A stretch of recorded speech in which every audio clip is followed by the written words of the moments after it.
streaming. I'll just wait for it to come up on the channel again and then change it to public.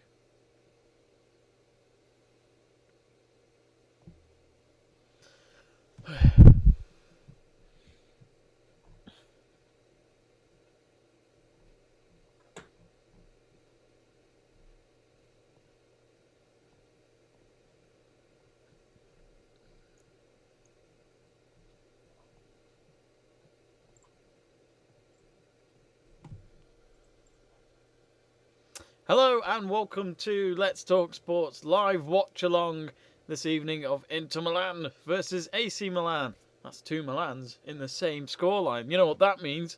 It's Derby Milano Day in Serie A. Well, I say Serie A, it's actually in Coppa Italia tonight in the quarterfinals where only one of them can go through. And of course, it's at the famous stadium of the San Siro, a stadium that I would very much like to be at. But sadly, Seb, who is my guest tonight, who loves his Italian football, he can have his pizza and sit back and enjoy this one because, Seb, I'm looking forward to this. Two teams at the top again in the Serie A table when you look at it. AC Milan top, Inter Milan second. It's a proper... I miss it, It brings back like the late 2000s of Inter and AC Milan's rivalry. How are you? I'm all right, and yourself? I'm looking forward to this one, as usual, but it's been too long since we haven't seen these two face each other in high competitions, but we can appreciate the Coppa Italia at least for this sort of event. Usually AC Milan in recent times don't win this one, but they did win the fixture in the league, which was right at the beginning of the season. So I'm looking forward to this. It's hard to say who's home and away, isn't it? Very good. I always wonder how they determine who's the home team on the scoreboard, but I guess they really don't care. Well, tonight it's Inter Milan, technically. Yeah, and I had to make sure when doing the title that we were I was doing it the right way, even if it really doesn't I think it's matter. the most forgivable one. If we were to get it wrong once, that's the forgivable one. This match right now. Yeah, absolutely. Well, if you've just joined us, of course, welcome to Let's Talk Sport, and let us know in our live chat page, which you should be able to see next to the video on our YouTube channel. Just let us know your thoughts on the game tonight. Give us your scoreline predictions. Of course, the last time these two met, if I'm correct, AC Milan won, and I believe it was actually two goals.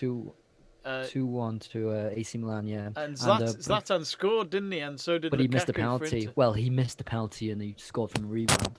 That was a thrilling game, all in the first half. Yeah, so we're looking forward to it. And that's the first time that Conte has Interbus has lost to AC Milan. Absolutely. And Conte, of course, a bit of pressure on him at the moment, I guess, Seb, because they didn't get out of the Champions League group stages. So actually they came fourth. So that means there's no Europa League for them again this year. So that's one European Cup out the window for the season. So Coppa Italia, if they don't win Serie A, this is definitely very important for them. But also the same for AC Milan, in which two teams could bid for a double. If Pioli gets second place and doesn't win a Coppa Italia, that's progress no matter what. If Conte doesn't get the Coppa Italia and finishes second, that's not progress. So I think there's a clear manager who has to win tonight rather than the other. And yeah, also the fact that Inter slipped up at the weekend, they had a chance to go top because their goal difference is favourable to that of AC Milan's, and they couldn't make the most of it against Udinese. Udinese played well, defended well, but yeah, they really missed a chance there. And AC Milan not looking convincing recently. Obviously, we saw again this weekend against Atalanta, they got completely ran over, and the likes of Çalhanoğlu and Benacer, who are missing, are big losses, really big losses. Now Mandzukic is out for this match. I'm not sure if he could have had a big impact, but yeah, it seems like Inter should be the ones to win this, and Conte definitely needs to, I'd say. They've just done the handshakes and done the coin toss in the San Siro, and there's I guess it's a bit cheesy. They've done a bit of a graphic around the stadium of like the Inter Milan black and black and blue colours on one side, and then on the other for AC Milan, and then the Coppa Italia logo in between to separate Yeah, the that's what they two do. colours. That's what they do. That's what they do for all the matches, all the Serie A matches. They put the sort of graphic around it. They certainly do. And Pioli just watching on from there. Oh, I would love to visit that stadium before it goes, Seb. I mean, I'm right to think you haven't been. I have not been, no. I Shame have on wanted you. to go as well. Well, what can I say? What can I say? Well, the games are. Oh, go on. Yep. No, it's all to you, all yours, Jamie. It's all mine. Okay, then I better start the clock because the match has just kicked off, and here we go then. So, Inter Milan versus AC Milan on Let's Talk Sport, and of course, don't forget, comment your thoughts, and I will have to ask Seb to check if we got the audio from the game on the stream. So if you could check for me, that would be really good. Of course, I'm not sharing the sound with you this time as we're using OBS for our streaming. So we are getting used to it, lads. So please bear with us. And so the game is kicked off, and there's no commentary on the stream, so it sounds like we're there. This is fantastic. So here we go then. Inter Milan have got the ball then, and it's on the right wing.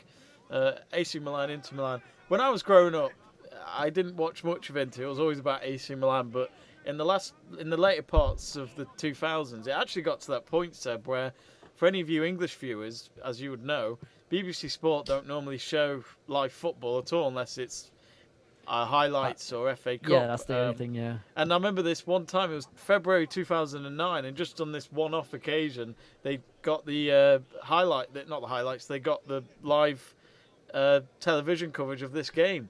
And it was good to watch. You had Guy Mowbray on the commentary with Mark Bright, I think it was.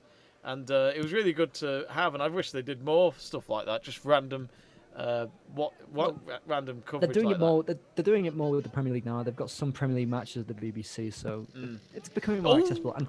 And it's probably got to be, in my opinion, accessible football. Yeah. Is that a good chance from Liao? It was, yeah. He just missed the near post. What minute are you on, may I ask? I don't even know. I'm on the same thing as you, so it should be. He's just put it past. He's just put it wide of the post, Liao. I'm on 148. Yeah, around there as well, I think. Oh, On the no. 140. 140. Oh, yeah, my stream. We're good. Yeah, my stream's on 142, 143, 140. Yeah, we're exactly the same. It's a bit annoying because the Bet365 page is always a bit higher up, but that's the actual in-play data, which yeah, is fair exactly. enough. Yeah, I mean, Seb, we can make do with it. Was the sound okay with the stream? It was. I can check it again. All right, just cool. To be sure. As in, it seemed like it. It seemed like you. Cracking. As long as Yes, we can, yes. yeah, we can We hear can the. definitely hear ourselves. Can we hear the atmosphere? Yes, you can even Perfect. put it just a tiny bit up more, but. All right, I will do. Perfect. Right, here we go then. Mhm. Oh, and they've got themselves a free kick. Well, I tell you what, I haven't asked you yet, Seb. Who are you going for in this one? I think Inter will edge this. I think that Benacer and Ranocchia were just two big misses in this game. I don't know how AC Milan expect to create chances, except for if it comes out wide. But then again, that's putting a lot on Leao because I don't think Salamekas is really going to be given this responsibility because he's still quite young and obviously he's coming back from suspension not long ago from having taken a red card.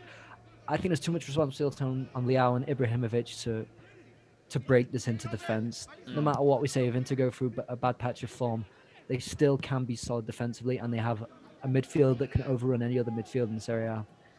Especially when you look at the likes of Brozovic, Barella, and Vidal, who can run and sprint for 90 minutes. Oh, Perisic with a dangerous cross there, and Lukaku tried to get onto the end of it, and it last came off Kjaer, I think, but it's going to be an Inter Milan corner, the first one of the game. But Perisic last season didn't do too badly at Bayern Munich. He won everything in the red shirt.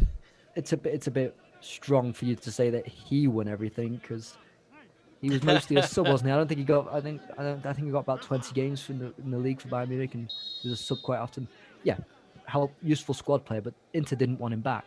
No, that's for sure. They did not want him back because the Inter squad is quite full, and they really need to get rid of some players. Yeah, this is dangerous. Like Sanchez just puts pressure in the box. I thought Sanchez had put both hands on the ball then for a moment. It looked a bit like it, didn't it? I mean, what have you thought about Sanchez's time at Inter Milan? It's not been too bad. And he's not always featured, and even I don't know. I think it's not as bad as people want to make it out to be, but Yeah. I don't know how much he's earning, but it can't be. It can't be what he was earning at United, but it can't be that much lower either. So I don't know whether their investment is compensated into Milan. I think you could probably get better for the salary that you are giving him, but it was free transfer if I'm not wrong. So Yeah. that's fine. That's fine in some senses. We got Francesco Massano saying hi. Hello there, Francesco. I guess from that name you are Italian, but do let us know which team you are supporting tonight.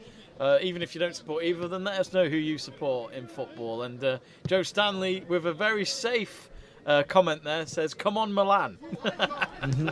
No, Well he says said. a team with Milan will win the game.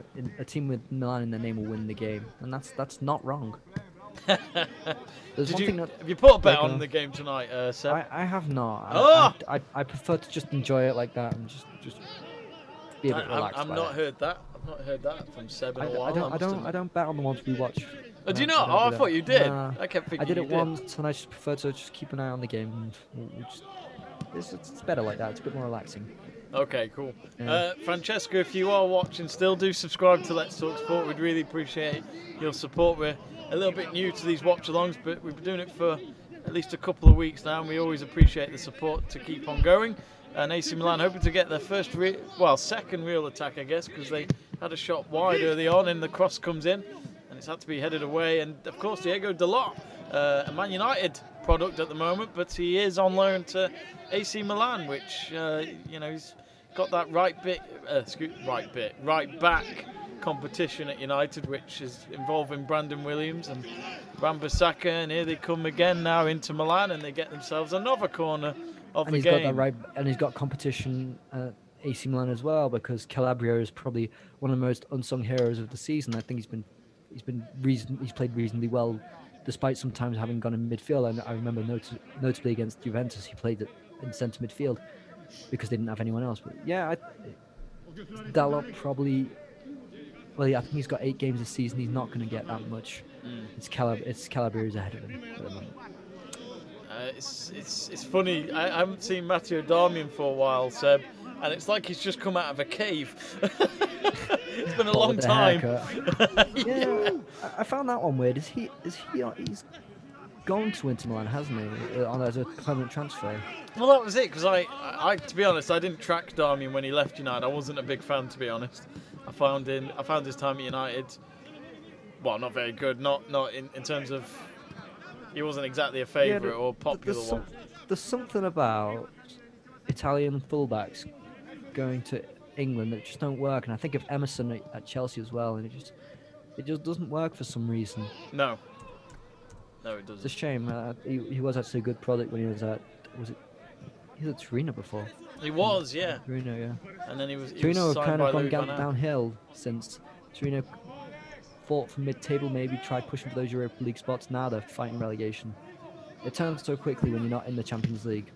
Yeah, it's pretty much the most vital competition for the top teams in Europe, without a doubt. I think we always forget as well the money it can bring compared to like a Europa League game as well, and the TV coverage of it all as well. It's with Dalot. There's a short piece I was reading in The Athletic on Liverpool's, how do I say it, where they place their priorities because of the money the revenue that they can get from it. So if they try and win the FA Cup, they get a couple of million, but they probably get 4 million for winning one match against Midtjylland in the Champions League. So you can tell where they put their priorities, and you can understand as well. So when Klopp was qualified for the next stage of the Champions League, he still went to Midtjylland trying to win that game because it gets money for the club.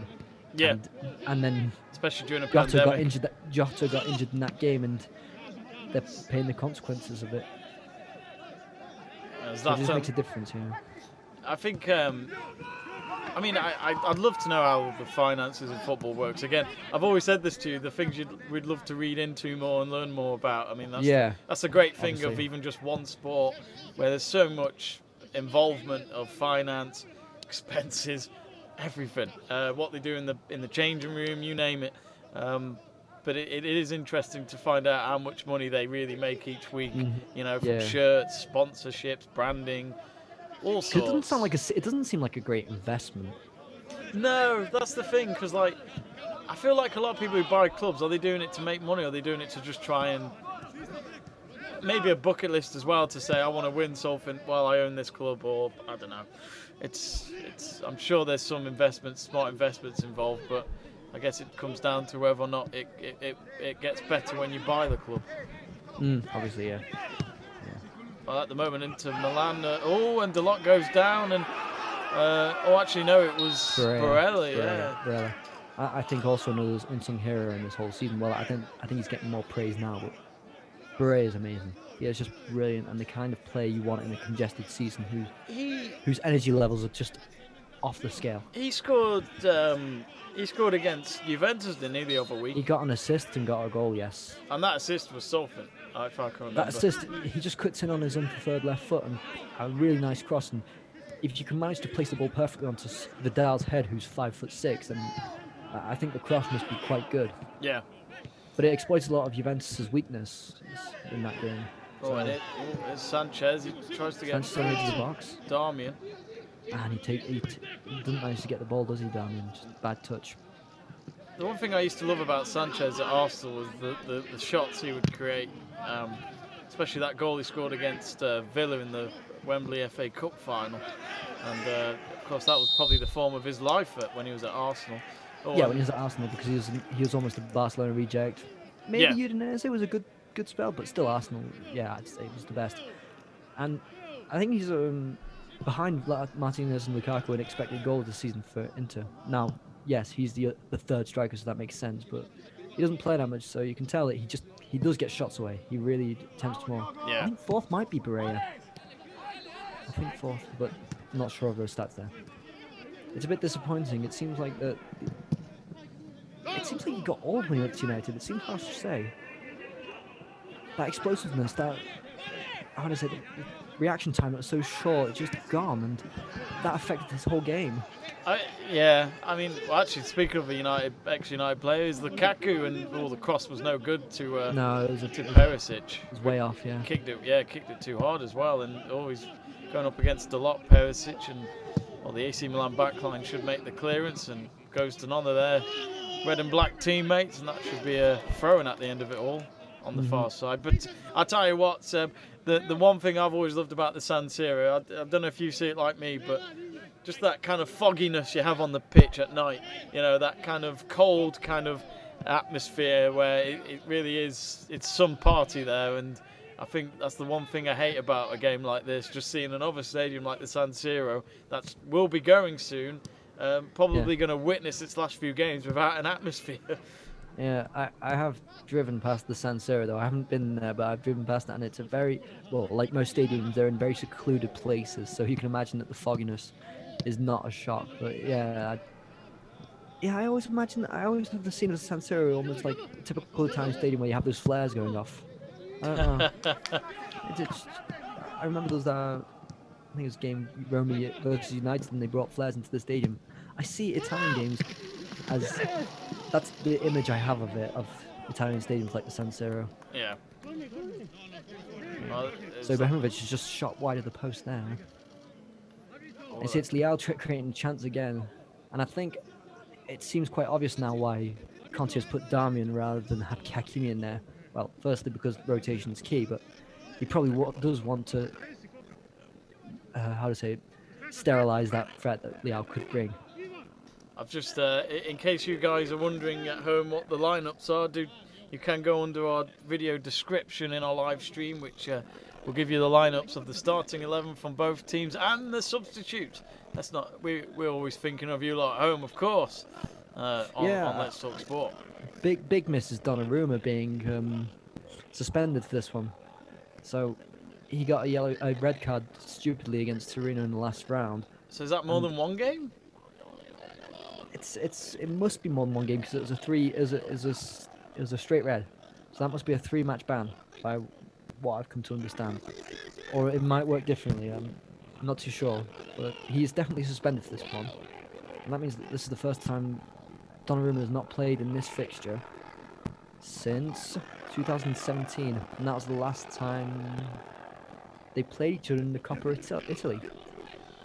I think the one thing to remember as well about this fixture is the fact that Zlatan has scored in both both matches against Inter since he joined Since the he club. returned, yes. Yeah. Yes, obviously. I that's the weird thing about the Inter AC Milan kind of rivalry. So many good players have been to both clubs.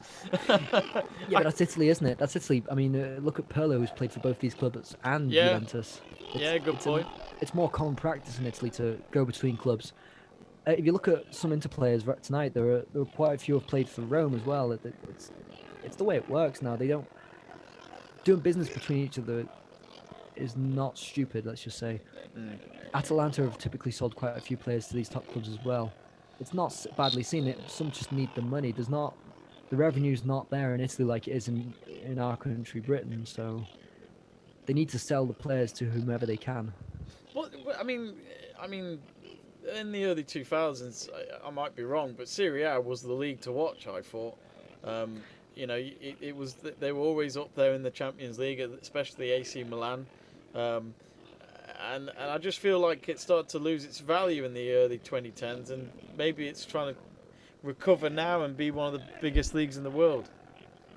It's still in the recovery phase because if you look at the last time an Italian club won the Champions League, it was Inter Milan with Jose Mourinho as their manager.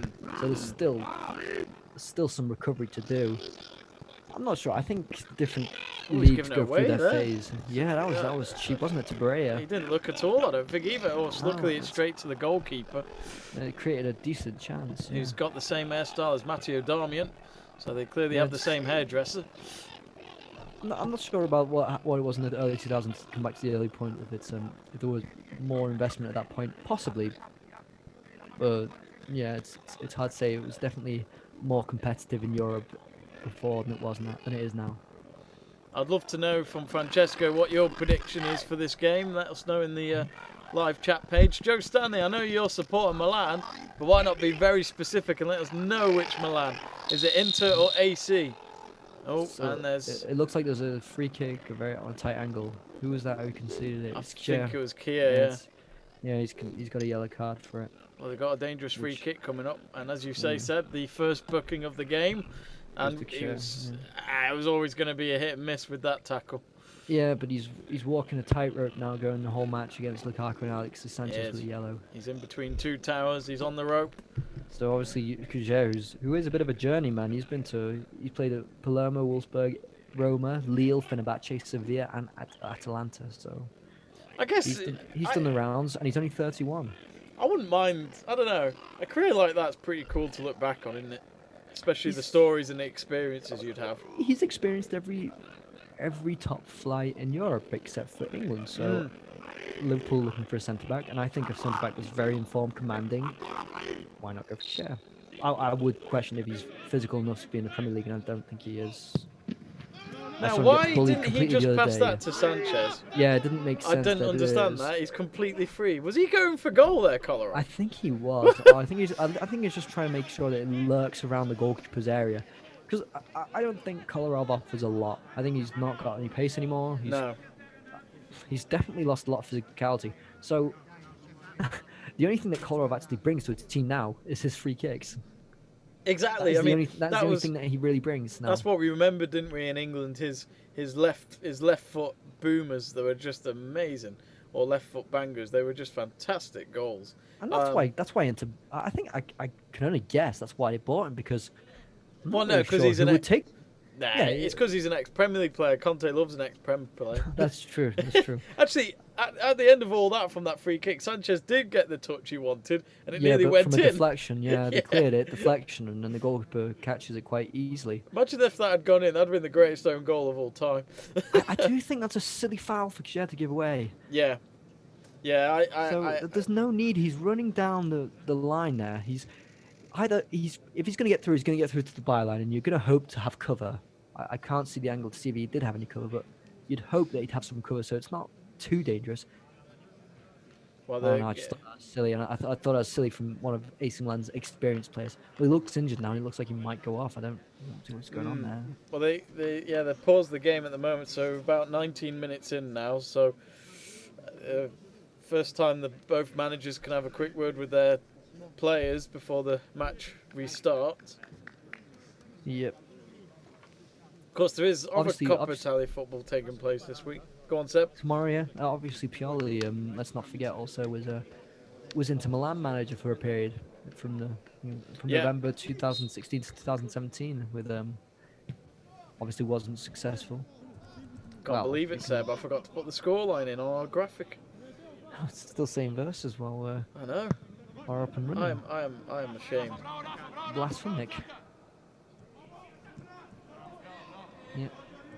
There we So go. now Hernandez on the ball, and you see Ibrahimovic is now near the halfway line trying to participate in the possession. I think that's very indicative of the creativity that is lacking when Çalhanoğlu is not there.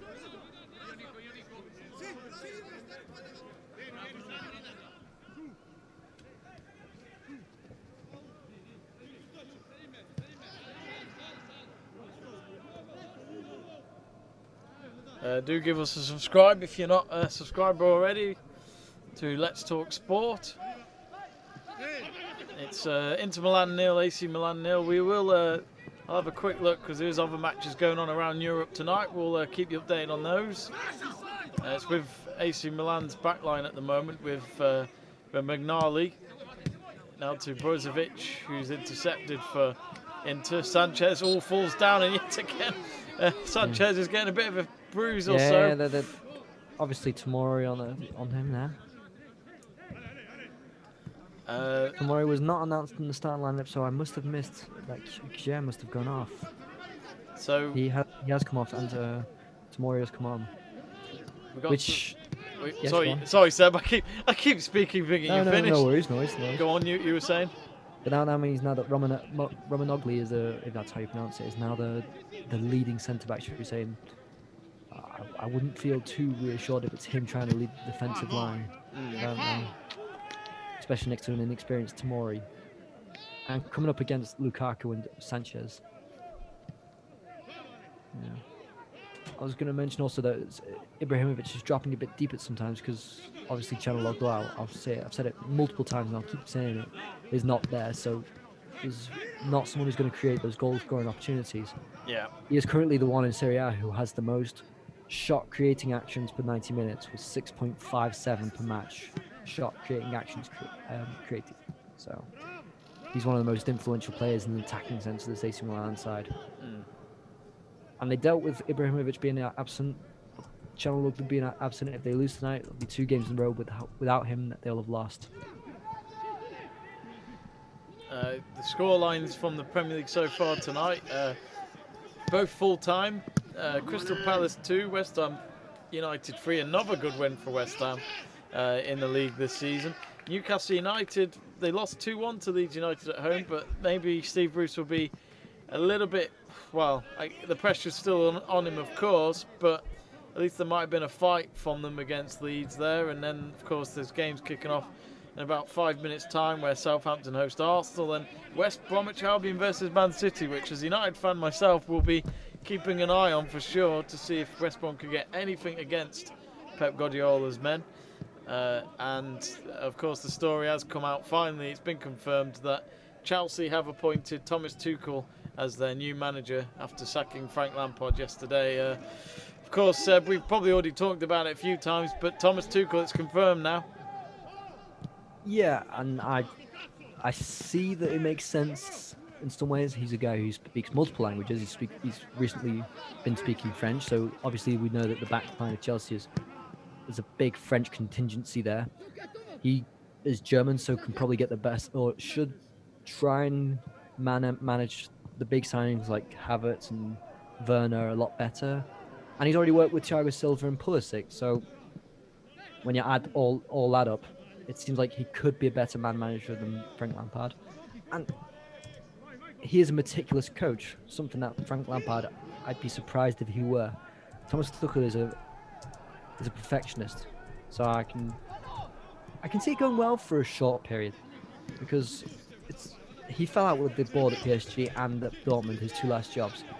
You're not going to tell me that in a place like Chelsea, where it's very famous for having big fallouts between the board and the manager, you're not telling me that Tuchel is going to get along with them for the whole time? I don't think so. I really don't think so.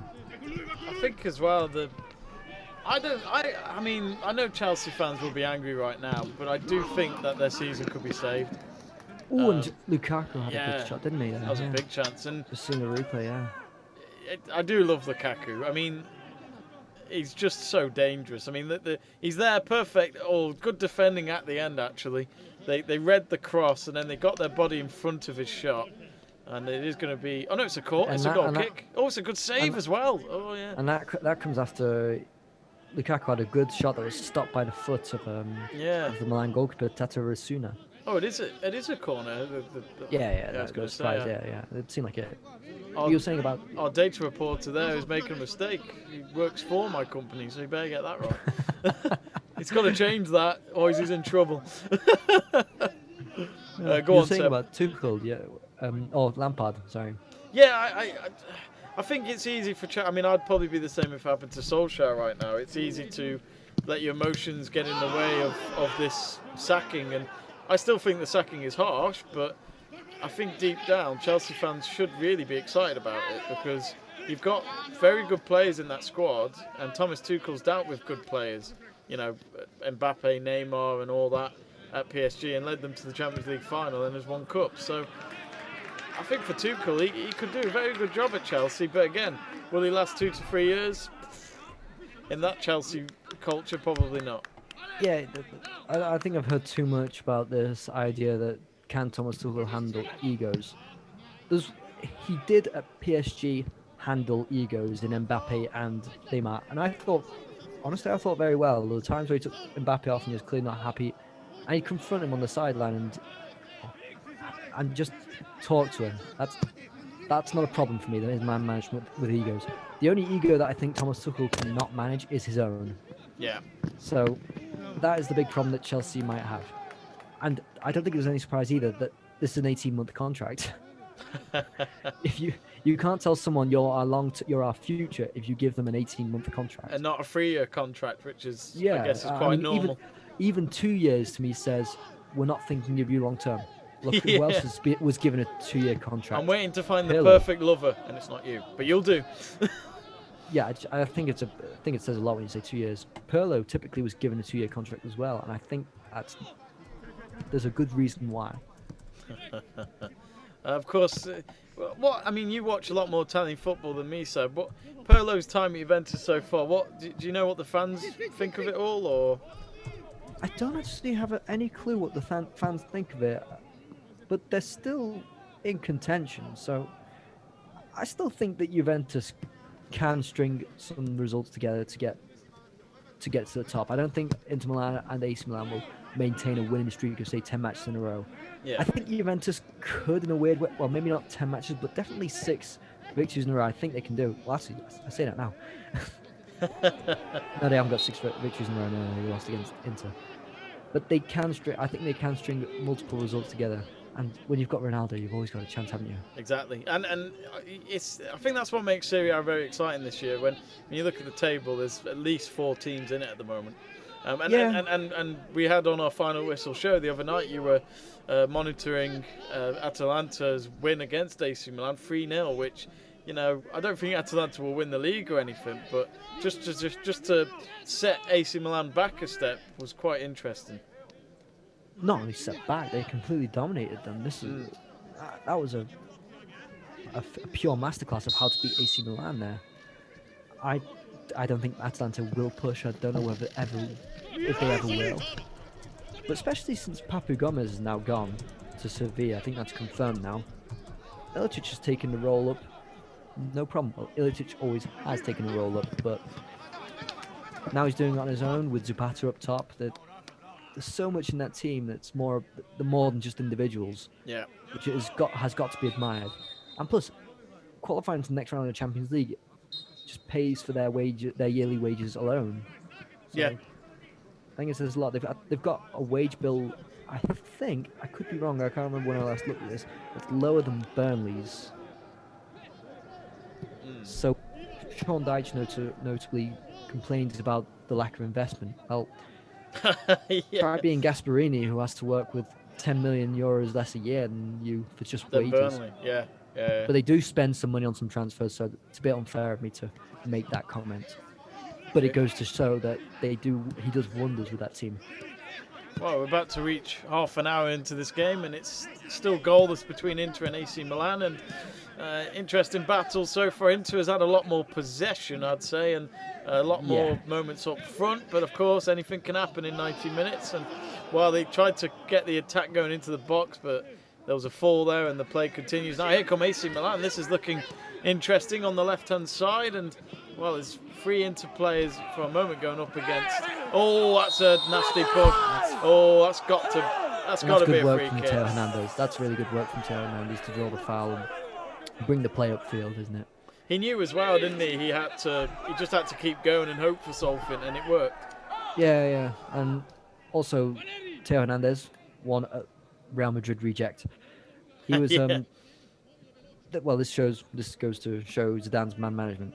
Anyway, he does have defensive flaws, but he's still an essential part of this AC Milan team, and that's just the kind of thing he can do: bring the ball up field with ease. Yeah. And he's into his 4th top scorer in the league, behind Leao, Kessie, and Ibrahimovic. That's not bad to go behind, is it? Really? Well, considering Kessie takes the penalties, Leo plays a bit more up front, and Ibrahimovic is Ibrahimovic. Another Hernandez. Oh yeah. No, but Ibrahimovic has taken the penalties when he's there, but Kessie took the others when he wasn't. When he wasn't, got you. Yeah. Kessie's one that is also really quite underrated, considering he's only 24 and he can dominate some midfields. Oh, and it's Zlatan here, and he might go for Yeah. goal. And it's in. He's done it. It's in. Who else? Who else but Zlatan Ibrahimovic? I'd have to say that's a bit out of the blue, isn't it? It is, and I thought against the blue team as well. What a goal! Yeah, I thought Inter were the dominant team in this. Yeah, I wouldn't say completely clear. agree. Well, actually, no, I disagree. There were some clear-cut chances, but yeah, what's Kolarov doing? He's just backing off, and he's in his box. And how'd you defend like that? But I mean, it's just simple Zlatan finish, isn't it? Just get the space. It's a clinical finish. It's a very clinical finish. It's that vision as well, isn't it, Seb? That line to just see it go all the way through. And as you say, the nutmeg as well. It's just, you have to... Kolarov invites the nutmeg. He tries blocking it by sticking his leg out, but I think that's poor from Kolarov. I think it's poor from all of them. Especially against someone he knows can score from any angle. Well, I think it's Darmian and then Kolarov who are just standing next to each other thinking, do I close them down? No, we'll back off. And then in the 16-yard box, even if it's near the edge, you can't give Zlatan space. No, absolutely not. Well, it's Zlatan Ibrahimovic who opens the scoring for AC Milan. And if you do see the highlights later, it's a great finish. One who has been strongly criticised for his poor performance against Atalanta, Mate, getting the assist. Yeah. So he's playing in a 6 role tonight, a bit more deeper midfield, because he is almost a defensive midfielder, more or less.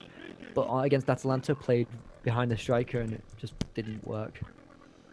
I'm going to tweet this out and say it's a goal. It's a goal. Now, having scored the goal, this is where AC Milan can get comfortable into games.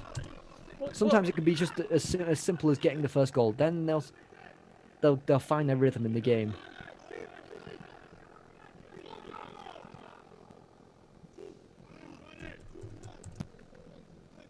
Now you see, if Bastoni were on the pitch, I think he's injured or is not 100%. I think that gets closed down. I think as well with Zlatan, I mean, he's just taken the league by storm again, hasn't he, this season? He's such a breath of fresh air, even at the age of 39. Which he reminds me of Haaland so much, as in, you know, if Haaland can get it right, he could do it until that age. Oh, definitely. But then you never know what's going to happen, do you? So I think it's a bit unfair to put down Haaland right now. Yeah. Zlatan has scored 12 goals in Serie A this season, and he's played 9 games. So good. So he's not top scorer. Ronaldo is 15 goals in 15 games for Ronaldo. So he put up an Instagram ratio. He put up an Instagram post the other day on his story, and it was him with no hair while at training. And I shared it with Christopher, my brother, who's a big fan of Zlatan. And we actually thought it was real. And obviously, when watching the game now, his hair is there. So he certainly tricked me. It was like a Sebastian True Photoshop. It's smooth as hair, isn't it? Yeah. He's had smooth hair, but that's smooth than ever. Yeah, I'm liking the tactical battle at the moment. You love your But tactics. I think Conte is gonna have to make some changes because not sure Perisic is the solution. I'm not sure Sanchez is the solution. We'll see. We'll see. Of course, let us know if you've seen the Zlatan goal. What did you think of it? It was a lovely finish. Oh, what? I tried to put a tweet out and then it goes all over the place. I don't like Twitter. I don't like Twitter anyway. I literally use it just for our account. Oh. No.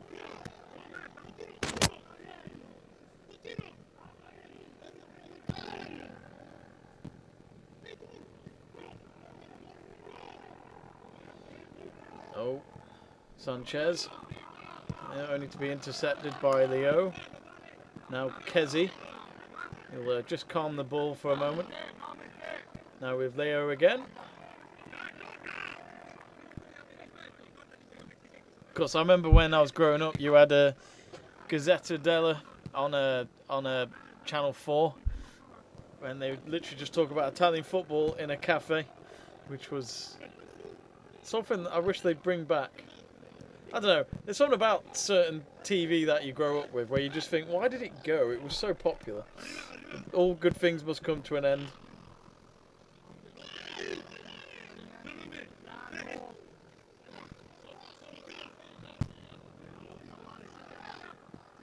Oh, it's like cut my microphone, Jamie. I was going to say, I didn't hear you. I thought you were dead. Yeah, the Southampton Arsenal game, 8 minutes, 1-1. 1-1. Oh, we're watching the wrong game. Gundogan's already got a goal in the West Brom game. But Cancelo got what? the assist, and I needed that because Cancelo's on my fantasy football team. So. Well, as a United fan, I'm annoyed about that. Let's see if Allardyce can get a goal back. If Allardyce can get a goal back, he's maybe just as good as Bilic. If not, I know what I'm saying is better.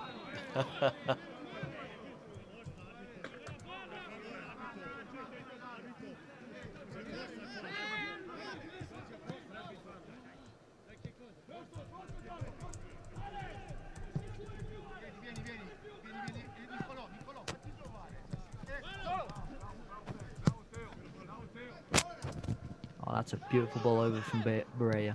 He drops it. Sanchez drops it to Lukaku. Lukaku gets to Vidal, and he just can't shoot. He just can't shoot. No. All the header from Sanchez. But Sanchez does. He manages to creep just in front of the 6-yard box. He couldn't really.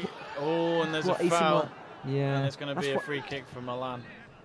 That's what AC Milan will do well. They won't close down the wide spaces, but they can get numbers in the centre, and then you just can't shoot. I remember typically against Benevento, they just did it expertly. Yeah. Everything to block the shot, crowd the 16-yard box. It's hard to play around. But if you decide to press them high, that's where you're probably going to get a goal like Atalanta did. Well, about 7 minutes to go till half-time break. AC Milan leading from, who do you think? Yep, you guessed right, Zlatan Ibrahimovic. And it's been all Inter, really. Yeah. But it's all about being clinical. Sanchez with a headed chance just a moment ago, and Lukaku having a couple, and one of them being saved by the goalkeeper. Yeah, I feel like in a match like this, if Sanchez is not giving it to you, then put a Martinez on who's going to be very lively in the 16-yard box, move around, and probably create that space for Lukaku. Leao's getting a bit bullied in this match, isn't he? He is. But we couldn't expect less. I'm certain that Conte would have said that before the match to try and just shoulder barge him out the game, shall we say. There are a couple of ex-Premier League players on the bench for Inter tonight, which is Ashley Young and Christian Eriksen. Christian Eriksen, well, he's been there for 12 months now, and it hasn't really been a honeymoon period he was hoping for.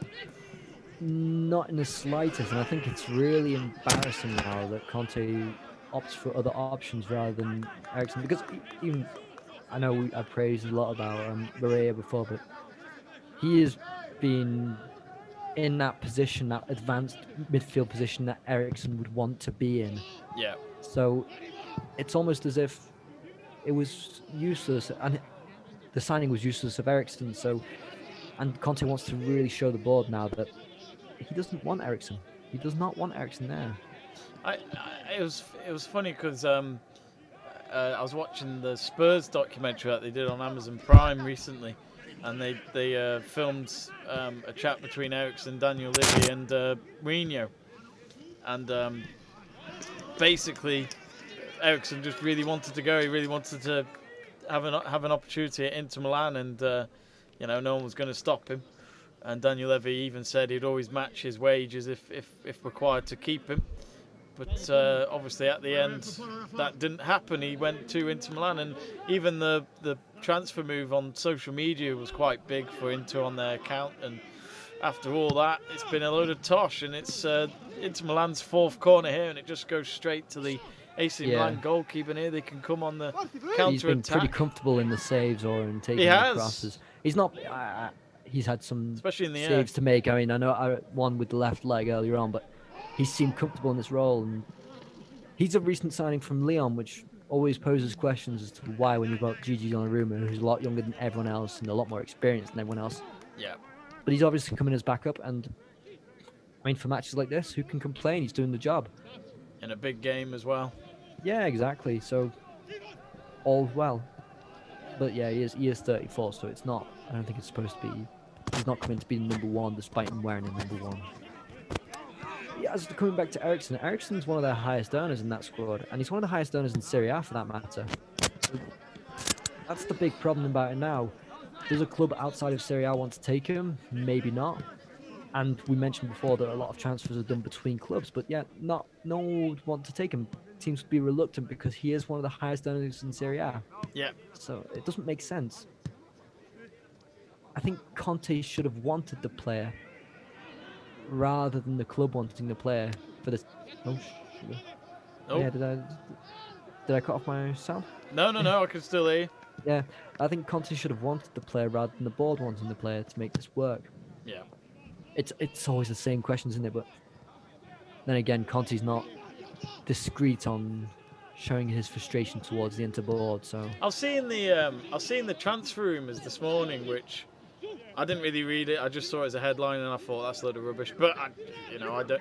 I mean, who would have thought Odegaard was going to go to Arsenal on loan? But Christian Eriksen being linked to Arsenal, I don't think it'd be a bad move. Just get Nordic players in. Why not? Yeah. I don't know. I think. Yeah, good point. I don't know what to think of Odegaard. Firstly, I think he's only back till March. So it sounds a bit similar to the Denis Suarez loan deal. I don't know if you remember that one. Denis Suarez was loaned to Arsenal under Unai Emery and never really played, never really had an impact. No, Actually, I think started off injured. The fact that you say that as well is forgetful, isn't it? But this is what it could be. It could be one your of quiff is. Oh, thank you. Anytime. I've got a bad feeling that it's going to be... Do you remember Odegaard played for Arsenal once? I'm like, oh yeah. Yeah.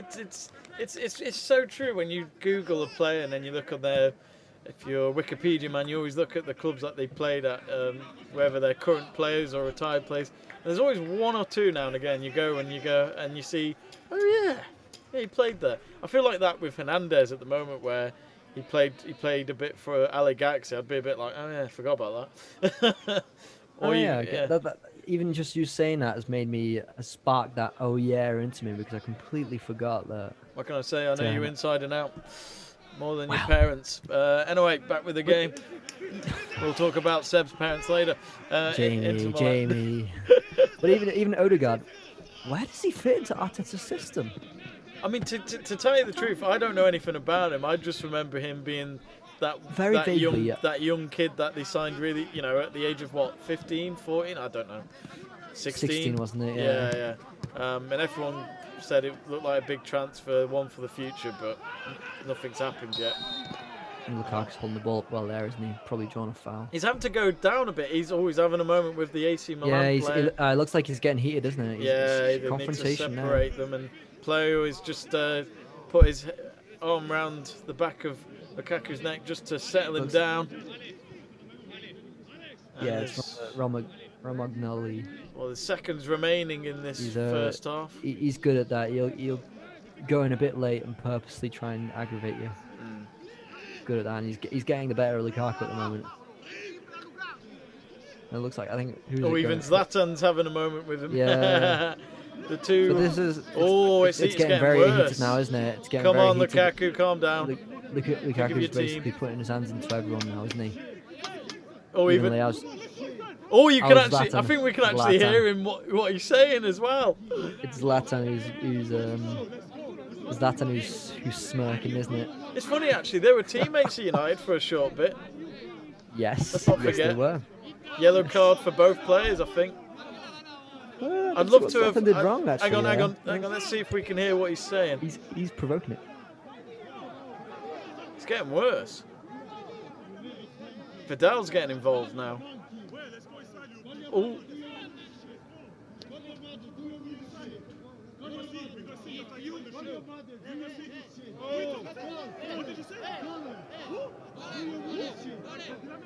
Is he saying let's go inside?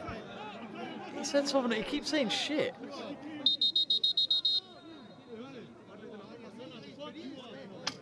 What's interesting is they'll get a transcriber for this at some point, won't they? Because someone will definitely pick this up and write down what they've been saying. You can just hear it, but I'm not sure what they're talking about. Oh, they do they put their heads together as well. Zlatan and Lukaku. Who put their head in? Because Zlatan puts his forehead into Lukaku's chin. Lukaku lifts up and Zlatan goes down. So I don't know who's really at fault there. who's put their head in? They've both put their head in, but very opposite ways. Yeah. Well, it's actually quite comical when you see their heads clashing like that, the chin to the forehead. Well, it is half time. It is half time. After what has been a very interesting end to the first half. It was a good strike at the end from Brozovic, but... there is one highlight though, isn't there? And we're not just on about... Hang on, hang on. It's happening again. Smirking. It's getting worse. Ibra's getting the better of him. Ibrahimovic, I think they just need to get on with it. But I think he looks calm, Ibrahimovic. Something's definitely rattled Lukaku. I wonder if there was some words said. There must have been. The only thing I heard from anything was "let's go inside," and I don't know if they were actually speaking English or Italian. What we also know as well is it always happens in the tunnel, doesn't it? I'm not sure who that is, but it looks like an inter-official just literally pushing him away. But I don't usually see Lukaku this. No, agitated. not this rattled. He gets agitated, but this doesn't seem like him. So I'm curious to know what's been said. I wonder if they will be interviewed after the game about it, but I'm sure. Surely, yeah. That's interesting. Not. I mean, we want the Lukaku and Lukaku and Ibrahimovic rivalry, but I don't know at what cost. Depending on what's being said. Yeah, we'll find out probably later, or obviously, you just search the internet. Well, I mean, it was funny because we've got no commentary and no fans in our stream. We could kind of hear what was being said. The mics were picking up, and Zlatan kept saying a lot about your shit. I'm not saying he said that, but that's the kind of words I thought I was hearing. So don't quote me on that. But it's interesting end to the first half, which I'm sure will make both teams just want to win it even more, despite the rivalry they have already. So it's Inter Milan 0, AC Milan 1. Seb, your thoughts on that first half? That was okay. I'm not going to say 2 out of 5. It was good. Yeah, the chances and the game was brought to each team at certain periods. I thought it was okay. Yeah, Inter seemed to dominate a bit more, but I think it's more 1-0 to Zlatan than it is to Lukaku, and probably 2-0 after that spat. Yeah, especially when Lukaku's team are 1-0 down and he's feeling very, very rattled compared to Zlatan. And as we know about Zlatan, he's one of the most confident people in the world, and he's very calm. Yeah, and it looks like that he's known how to provoke Lukaku there. We don't know what's being said, which is probably the misfortune of this at the moment. Let's hope it wasn't, Let's hope it was pure. I'm not going to say the word, but you know what I mean. Like, you just never know what is said on that pitch, what happened at PSG recently between them and Istanbul. Something was said there, and you just never know, do you? We don't know. We don't know what's been said, and if anyone does know, we'd like to know as well. So what are you guys doing? What are you doing, guys? I don't know. You clicked on our link, mate. What are you guys doing? Ogos Ozan. Hello, Ogos Ozan. Hope you're well.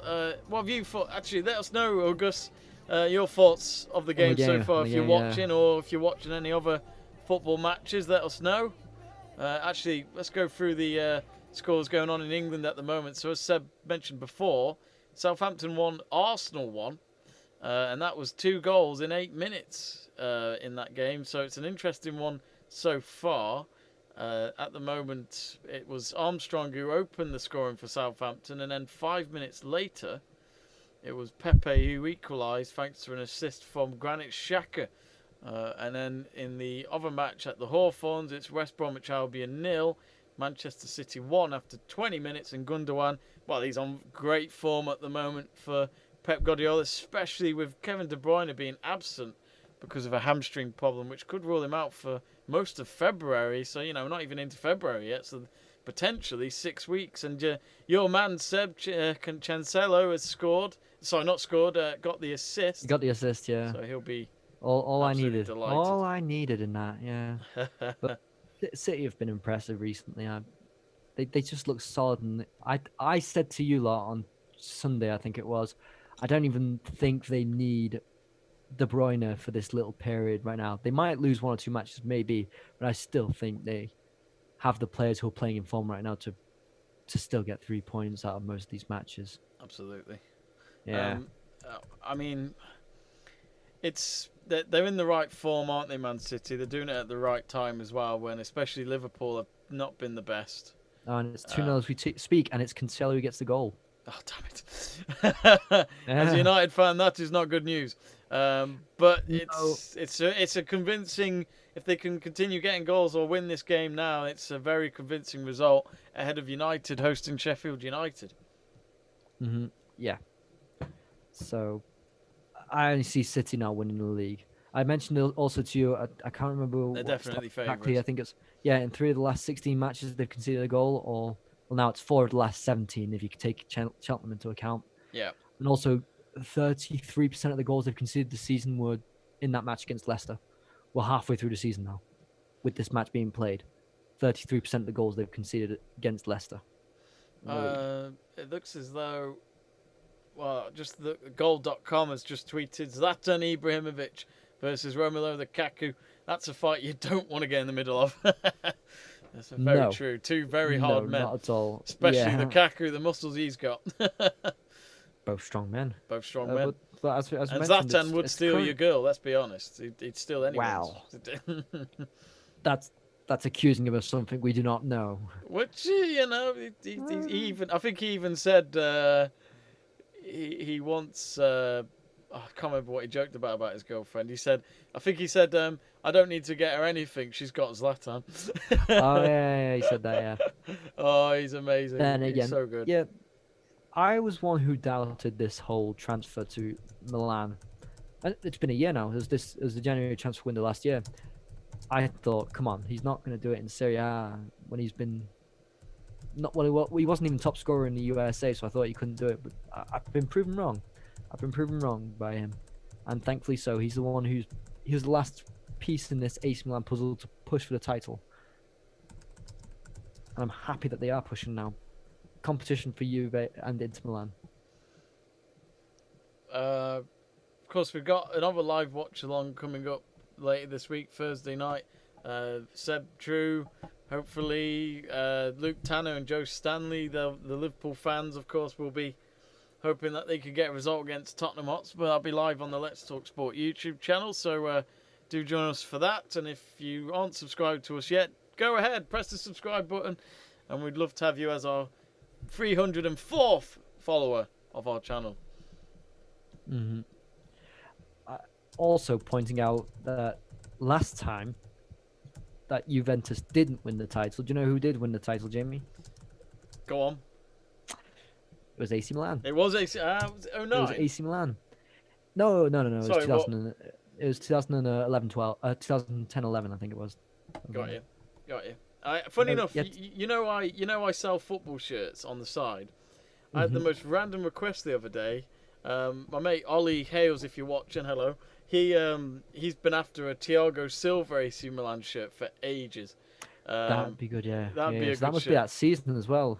Well, I found it, but like, I've got to hope that the guy who I found it from will print his name. He's got the shirt, but I just need him to print the name, and I have to make sure I've got the right number that he was and the right spelling. Because I think it was T. Silver 33, 32. I'll have to double check. No, 32 was Beckham's, I think, when he was at AC Milan. But it was the 09. I think it was the 09-10 season shirt, the home one, which is a nice shirt. 09-10, that's when Inter Milan won it. That was Under Mourinho. Yeah, spot on. So the season afterwards, when AC Milan won it, the last time a non-Juventus club won the Scudetto. No, yeah, the Scudetto, I would call it that. And in the last match, I don't know why I just like archives in this sense. In the last match of that season, it was 0-0 between Udinese and Di Natale missed a penalty. I don't know. I just like that. Di Natale, oh, that's going back. Yeah, I like yeah. Di Natale. He was all right. Yeah, legend in the game. Is he still? He's not playing anymore, is he? No, No. he was old then, wasn't he? I mean, he's not as old as you, but yeah, I know what you mean. I mean, that's pushing it, but you know, I'll allow it. Yeah, 43. His last game was and Seb's 42.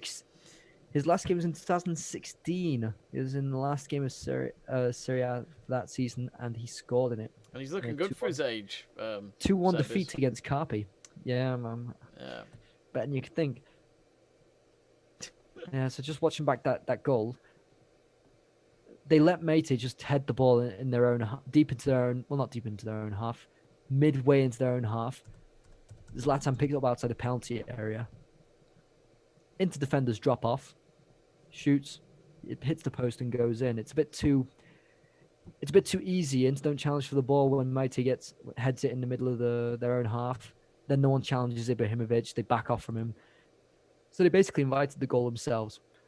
But nonetheless, I still think Inter had the better chances. And, well, who knows? There might be more goals in this. I remember against Roma the other week, they came out in the second half and were just amazing in that first 20 minutes of the second half. So hopefully we'll see something like that again. Absolutely.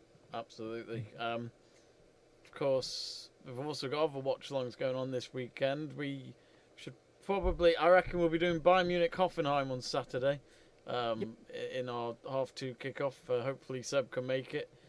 If not, I'll do it on my bill and just, think. We should get more people who watch European football. Yes, maybe we should actually ask. Yeah, maybe we should. Yeah, we've got some people. We've got some people. We hope, but yeah, it's. We'll get onto it. Yeah, and the Champions League will be coming back in a short space of time. Actually, our good friend Jack Price is up for that. He said he's up for Champions League. But we will start auditions, so do sign up if you're watching. We're now on to 304 subscribers, so thank you very much. Whoever that was that subscribed. It's annoying because I can never find out sometimes who the subscriber was. Sometimes it appears, sometimes it doesn't. But feel free to put in the chat page who it was. Just say me or whatever, and we'd really appreciate it. So yeah, at half-time, if you've just joined us, Inter Milan 0, AC Milan 1 at the San Siro in the Coppa Italia quarterfinals. And where have you been? Because Zlatan Ibrahimovic scored. Again, he has scored every time he's played against Inter Milan since rejoining AC Milan last year. And not a bad record to have, is it? It's not, no. 3 out of 3. He scored 2 in the last one and then the 1 in the season before that. So he's got 4 goals overall against Inter, which, I'll say this now about Zlatan at his age as well. The fact that he is one of the very few strikers that you can say always scored and also always scored in the big games. It's so good. It's so good, Yeah. I remember that 4-2 game that Inter won. It was just before lockdown. And the first half, AC Milan were just, they were all over Inter. And I thought, okay, this is what Pioli wants to do. This is, you can see the idea in the team. And they crumbled away. I mean, Inter got 4 in the second half. I mean, just there alone. But it was also a different Inter in the second half. So maybe in this game we might see a different Inter. Who knows? Like in that game. Yeah, I mean, Conte will definitely tell them at half time, especially to Lukaku, to try and not get rattled. But who knows? You know, who knows in terms of maybe he takes him off. I doubt it, but you know, people can get it can happen. Well, we've got a stream back. So you can probably hear in the background. So both teams of players are coming back out. Conte gets a reaction in the second half, at least. I mean, I'm not saying they're always better in the second half, but if you look at the game against Verona, Crotone, Sampdoria, Roma, all goals coming in the second half, or most of them at least. Yeah. So you'd expect there to be a reaction. Conte is good at half-time talks, so we'll see what he has done there. And also, not forgetting that the winner of this goes against either Juventus or Spal in the semi-final. Yes, those games will be played. There's 2 Coppa Italia games tomorrow, and then there's one on the Thursday. I'll have to get the fixtures up. Let me just get that up, and we'll tell you if you don't know. Okay, so it's Napoli Spezia that's on Thursday. It's Atalanta Lazio that's tomorrow, and Juventus Spal that's tomorrow as well. Got you. Thank you for that. No worries. And Sebastian True, if you ever need him for fixtures, he can do it for £5 an hour. And I'm also looking forward to Atalanta Lazio tomorrow. That'll be intriguing. Resurgent after the Champions League took a halt, both teams. So yeah, looking forward to that one. So we're just waiting to. Oh, it'd be interesting if anything happened in the tunnel at half time. Yeah, because they kind of cut the stream by then.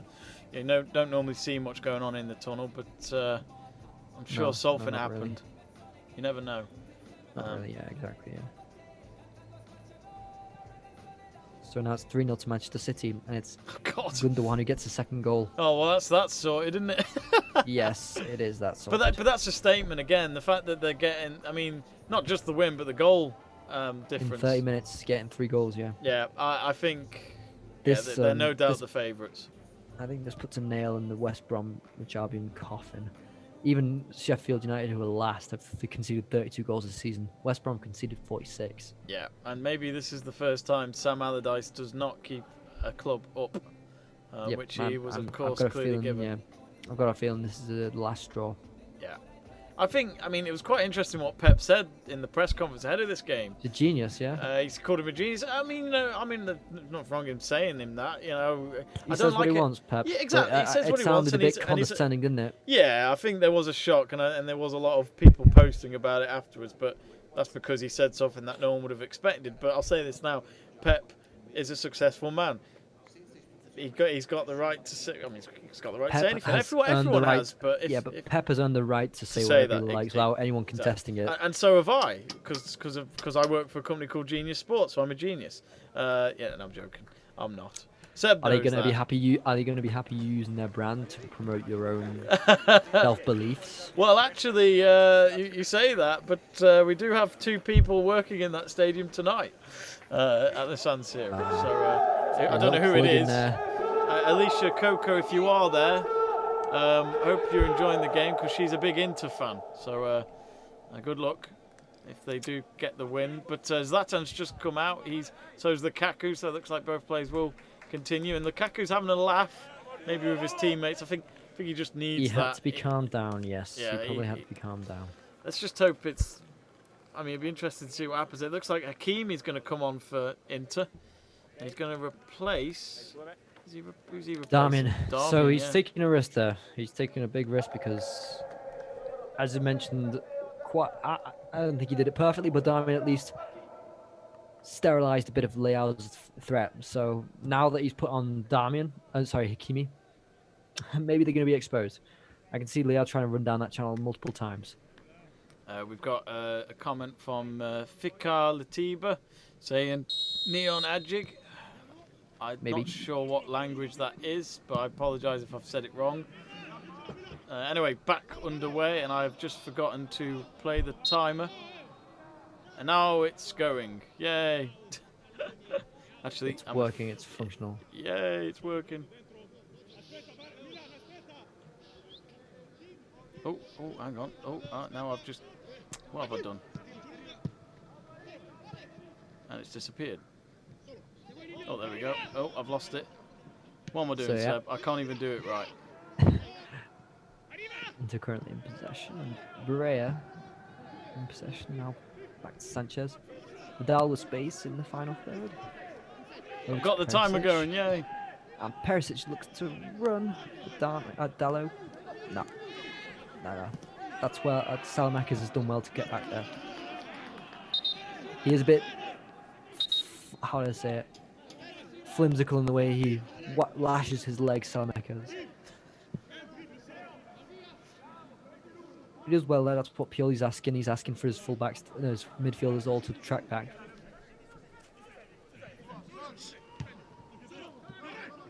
Yeah, you see, Dalot throws it right to Inter Milan there. I don't get that. No. You're going to throw it long. I mean, it doesn't even go to anyone. It's another simple save. A simple catch from the cross, yeah.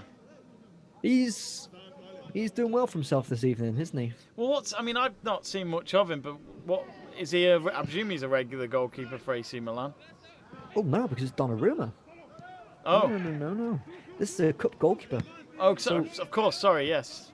He's played one league match this season, and he's played, I think, sometimes in the Europa League. But if not, it's Donnarumma's the man. So I don't know. I guess. Is it? I always find it weird in football how a lot of teams worry about having a second goalkeeper out on the pitch. I don't know. It's just weird. You'd think when these people are professionals, you'd think there'd probably just be only a little difference between the first and the second goalkeeper. But there is that big fear, isn't there, with fans? It's a weird one. Actually, here comes Lukaku. He's into the box. He's running well, isn't he? Yeah, his cross wasn't good. It's to well Sanchez, defended. though. He's well defended. He doesn't throw himself in, Romagnoli, but he just leads Lukaku down the line. Nothing happens. That's how you defend against him. And yeah, the idea of second goalkeepers it was Pepe Reina before who was second goalkeeper at AC Milan because they don't trust Donnarumma's brother to be the second goalkeeper. He's just terrible. I don't know if you know the story about Donnarumma's 21. His older brother, share it. His older brother is always in the AC Milan squad, and he never plays. I mean, he's useless from what I've heard. His name is Antonio Donnarumma. He's 30 now actually, and I think one of the conditions of the last extension for Gigi Donnarumma's contract extension, the younger one, was that they give his older brother, a contract extension as well. But his older brother is happy not to play. He's just stealing the living, let's just say it. I think he loves it as well, the fact he's not playing. I don't think he's bothered about not playing. Just getting his salary for doing nothing. Watch his little brother be one of the best goalkeepers in the world. So who's going to take it? Sanchez or... Is that Perisic over the ball? Yeah, Kolarov cross it looks like. I know it's Kolarov. Of course. Oh, he's gone for goal instead. Why are we not? Why should I be surprised? It's a corner though. Yeah, but it had to be tipped over. It seems. I don't think it had to be. I think it was off target anyway. Yeah, I think you're right. Just to make sure. Yeah. Yeah, you never want that regret where you don't cover. Well, it's never going in, is it? No. Even if the goalkeeper goes too early to his his far post, it's not going in. Oh, the cross comes in, unmarked Sanchez, and it's saved again by the He's doing Milan a good keeper. job. It's a very good save. It's at him, but it's just above, so he has to react quickly. He does, yeah, and Sanchez completely unmarked. And this is Good what cross. Hakimi did. Yeah, Hakimi pulls it back. So the other day, Hakimi was criticised for one chance, I can't remember which one it was, where he just kept carrying the ball and didn't cross it by cutting back like that. And he does it correctly, the goalkeeper does well. Oh, here comes Kolarov. Oh, he gets pinned down and he'll win a free kick. And he's getting greyer each time I see him.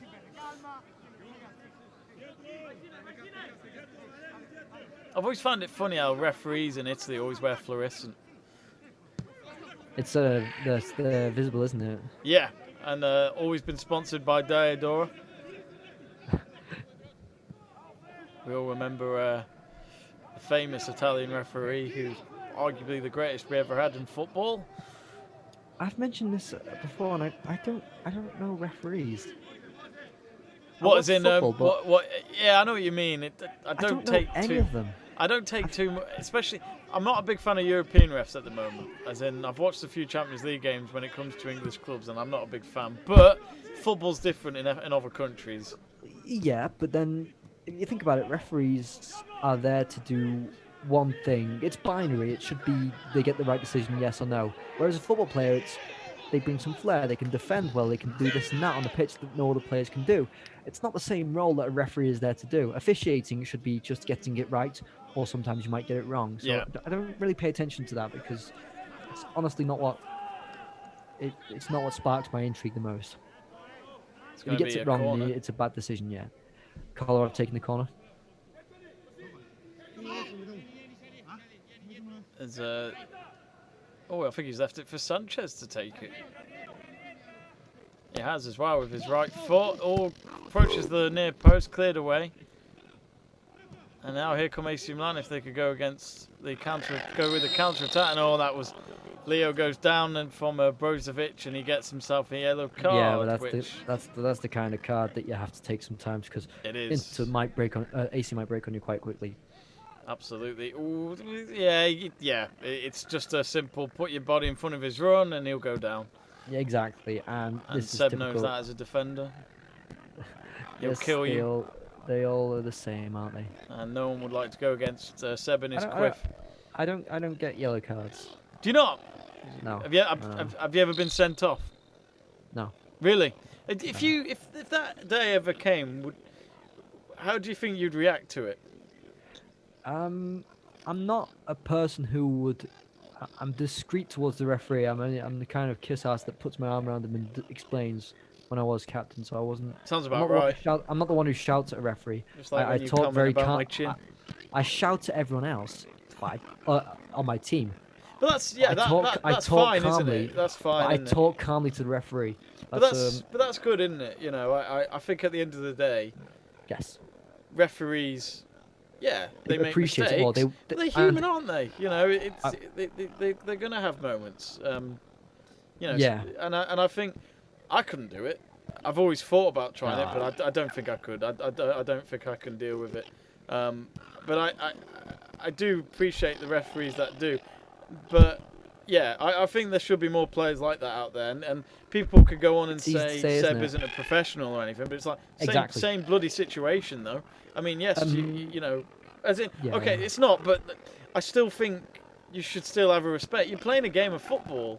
Yes, there's a lot of pressure in both teams in every game, but I think there should be a little bit of a line there. I'll empathise with the fact that it can be a living. I will empathise with that. But you watch rugby, and there's never anything like that. It's a gentleman's sport. I know football's different and the culture, but I do think, you know, if rugby players can do it, I don't see why footballers couldn't learn from it.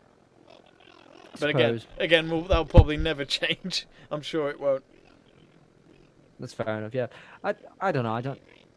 I understand that people react differently, and that's sometimes it's just a show of passion, isn't it? Yeah. I don't get Vidal though, who can be just stupid. Yeah, so. I'm not. I used to rate Vidal. I don't anymore. I never really did. I know he brings something to the team, but it's just he can be so nasty and then just also be so stupid. Yeah, and he looks nasty, doesn't he? You don't even have to hear him. He just looks nasty. Wow. I mean, maybe the Mohican. But yeah, and if you actually touch his Mohican, it takes your finger off. It's that pointy. It does seem sharp.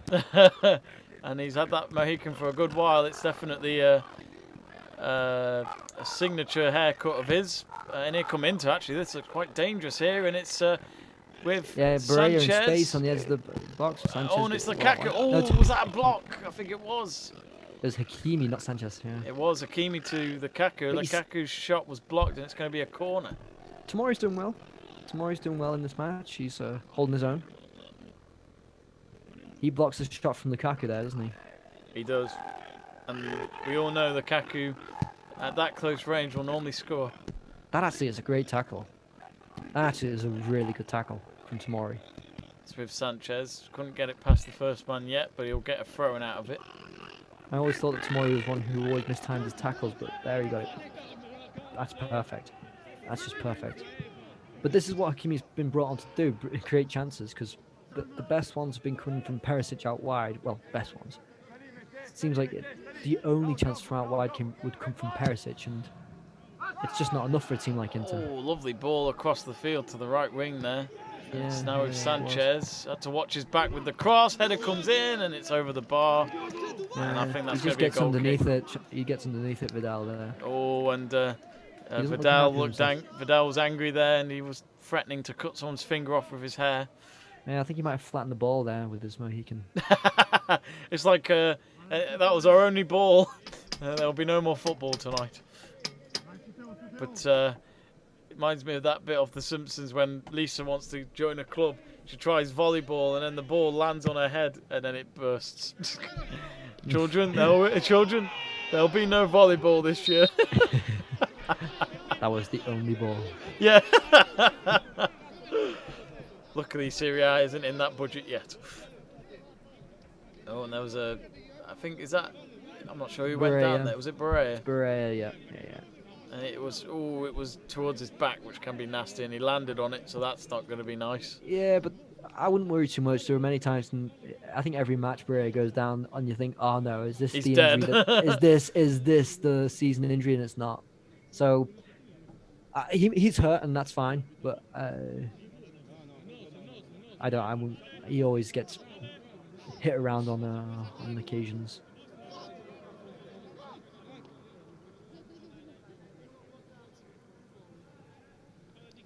Inter Milan 0, AC Milan 1. Feel free to... Hakimi trying to get him back up there. It's only the goal from Ibrahimovic separating him at the moment. They've been very quiet again, though, haven't they, AC Milan? Nothing's really changed in terms of their approach, which, you're not going to argue with it they score. It's similar, yeah. Inter dominating possession. They probably brought the ball a bit higher up with their possession. They're getting in and around the box with players like Hakimi. Would you say Inter are playing with 3 defenders? I think they always do, don't they? It looks like it. Especially under Conte. Yeah, Conte knows how to play with 3 defenders. As soon as it goes to 4, it seems like none of the players have ever played it before. Oh, was that a foul? Yes, it was, says the ref. That was a foul. And that's a yellow card. It's got to be a yellow card. For the AC Milan play. Oh, it's a second yellow, sorry, and that's a red card.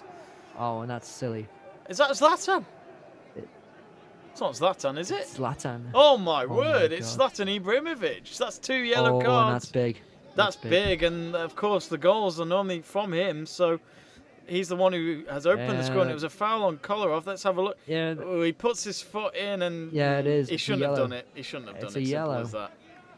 Shouldn't have done it. He should let Kjaer do the foul. Exactly. Kjaer is there as well. Kjaer has to take the foul there. And we can't forget as well, he got the first yellow card because of what happened with him in the Lukaku. Exactly. So we said 2-0 to Zlatan at this point. Well, I mean, that is the not good. just got one back, and not only that, this plays a big role in. I tell you what, he's always the headline, isn't he? He always has to be. Oh wait, but then these cards aren't brought over into the Coppa Italia, so he's not suspended for the league. Just let's get that clear. Yeah. He's only he's suspended for, say, if they play against Juventus in the semi-final, if that is the semi-final. Wow, and it'll just be like the other match where he wasn't there against Juventus, and they really missed that focal point. And Lukaku clearly offside there. Wasn't clever from him. Wow, AC Milan have got to do it with 10 men now, and they've made a sub. So they're going to bring on Rebic by the looks of it. Rebic is still struggling to get back to any sort of fitness, but he's had multiple injuries, so it's understandable. I don't know how he can, if he's not match fit, how him alone is going to lead that front line, because he's going to be asked to be some sort of false 9 or 10. So I think it's going to be a tall order, unless AC Milan decide to bring the game forward and decide to play really high up. This is crazy. I mean, Seb, I've just been on Twitter, and already someone's put out a video of what Lukaku actually said to Ibrahimovic. I don't know what he said, but already it's got 281,000 viewers, so it's clearly a big topic right now on Twitter. So, is there any speculation as to what has been said? I'm going to have a look now on Twitter to see what's being said. Lukaku... Lukaku and Ibrahimovic are choosing to cut out. I'm not really sure what he's trying to type there. To over out in English, so you know it's real. Yes, we did hear it in English. Yeah, I thought Ibrahimovic I heard- was loving it, says somebody else. Yeah, but he's not the winner now, is he? Because that's costly. Oh, I don't know if this is true, but apparently Ibrahimovic told Lukaku to fuck his mother. That's nah. If that is true, you shouldn't say that. You know, In all fairness, you shouldn't That's it, insult anyone for the. that's for it. That's it in family as well. You know, it's not nice. And apparently Lukaku said to Zlatan. Now he may have said this before Zlatan said it, but Lukaku said to Zlatan, "Fuck you and your wife."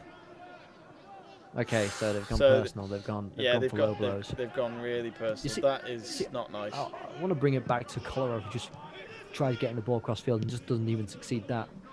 I think Kolarov's sign doesn't make sense. He's not even getting the free kicks right tonight or the set pieces. So why is he in this team? I tell you what, Lukaku would be thrilled to see Zlatan off. He will. He will. Without a doubt. Oh! I thought the ball was going to go in the top Yep. corner then, but the the- goalkeeper, The no goalkeeper doubt. reads it well. He does. Yeah, he reads it well there. Jamie Davis, stop It's- doubting him. It's underrated, that sort of movement from a goalkeeper. He sees it, step back, no problem. But it's Perisic who brings the ball in, isn't it? It was. Are you Yeah. you a Perisic fan, Seb? Nope. Oh. I was one. I don't think so anymore. I think Oh. I'm not even too convinced. This might be quite harsh. I'm not too convinced he wants to really play football anymore. Really? Oh, okay. Yeah, it seems like, I don't know. He's wanted moves away, and then they just, when he got that Bayern Munich move, even though it was alone, it didn't seem like he was completely thrilled to be there, or at least I didn't think so. So I'm not even sure he still wants to be playing football. What is he now? He's about, I'm guessing he's about 31. 31, yeah. Yeah, he was 32 in a couple of weeks. So Well, what a game we've had in terms of off the pitch in a way, you could say. Zlatan sent off after big moments with him and Lukaku, with words that, well, we don't know for sure, but what Twitter is telling us from a few sources that there was a lot of bad words said between each other, and including Quite personal personal, messages. yeah. So, yeah, Ooh, we what a don't want to shot see there. that. just not coming off, eh? And they've got themselves a free kick. It's in the right position for a Yeah, Kolarov free kick if he's still on. I think He is still on, but unless he's been substituted. It's yet again Barella that gets fouled, and it's a barge that's not needed. It's Yeah. not needed, is it? Right? He's not winning the ball, and and Barella's head is not going anywhere. Don't draw the foul.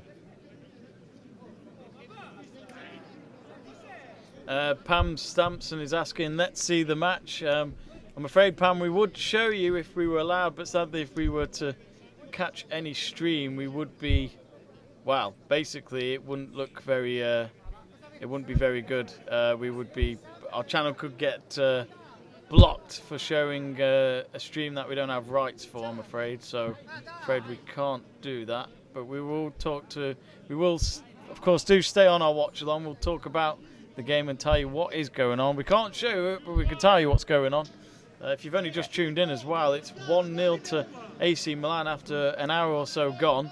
And Ibrahimovic opened the scoring in the first half in the 32nd minute, and now he's been sent off. So AC Milan having to play on without their main man up front.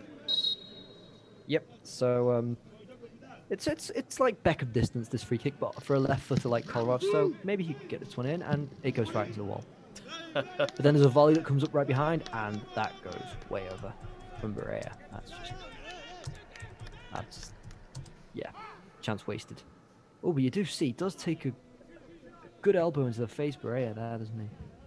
I've actually changed our title to Zlatan sent off, along with our other title. Yeah, Barella, who's just recently had a child with his wife. Just And thought you'd know. that's good. Yeah, I'm sure he's he'll be younger a than footballer us, one and day. Barella's younger than us and married and with a child. One day that'll be us. Not us two together. I mean, Yeah, I yeah. wouldn't say no, but you know, if life gets shit. No, I love you, Seb. I criticised Kolarov, but he ran well through the AC Milan team there. And Rebic just conceding another silly foul. Yeah, it doesn't look like they can hold on AC Milan here, right? I'm not really sure what Salamakis is doing there. He basically just gets out of Kolarov's way. I know he wants to cover in some way, but it doesn't make sense at all, that to me. And now another dangerous free kick. Well, not dangerous, but Kolarov could get this one in. And look how low that AC Milan defence is. That's very low. But if there's one thing that AC Milan know how to do... Ooh, and the header just goes over from Perisic, is it? Yeah, it's Perisic who got that header in. If there's one thing that AC Milan can do, it's defend deep in their own 16-yard box. Oh yeah. Yeah, it's Perisic who gets the header just over the bar, not far. And Brozovic looks like he wants to lose it. You see, Lautaro comes on. Yeah. Perisic is off. I said they need Lautaro, and if he scores, and I'd just like to say that I'm right.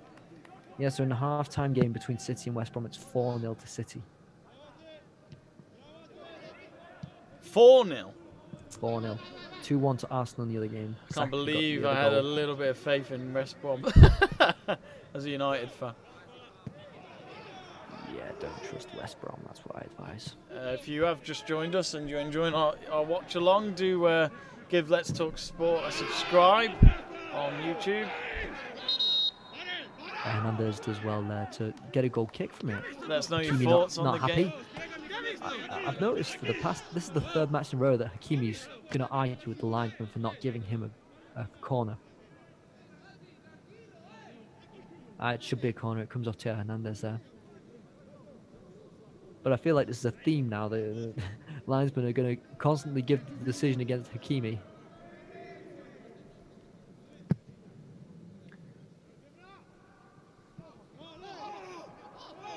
Yeah, they're asking way too much of Rebic there to take down the ball and make AC Milan play in Inter's half. It's not going to happen. I think AC Milan will now be happy to not have the ball.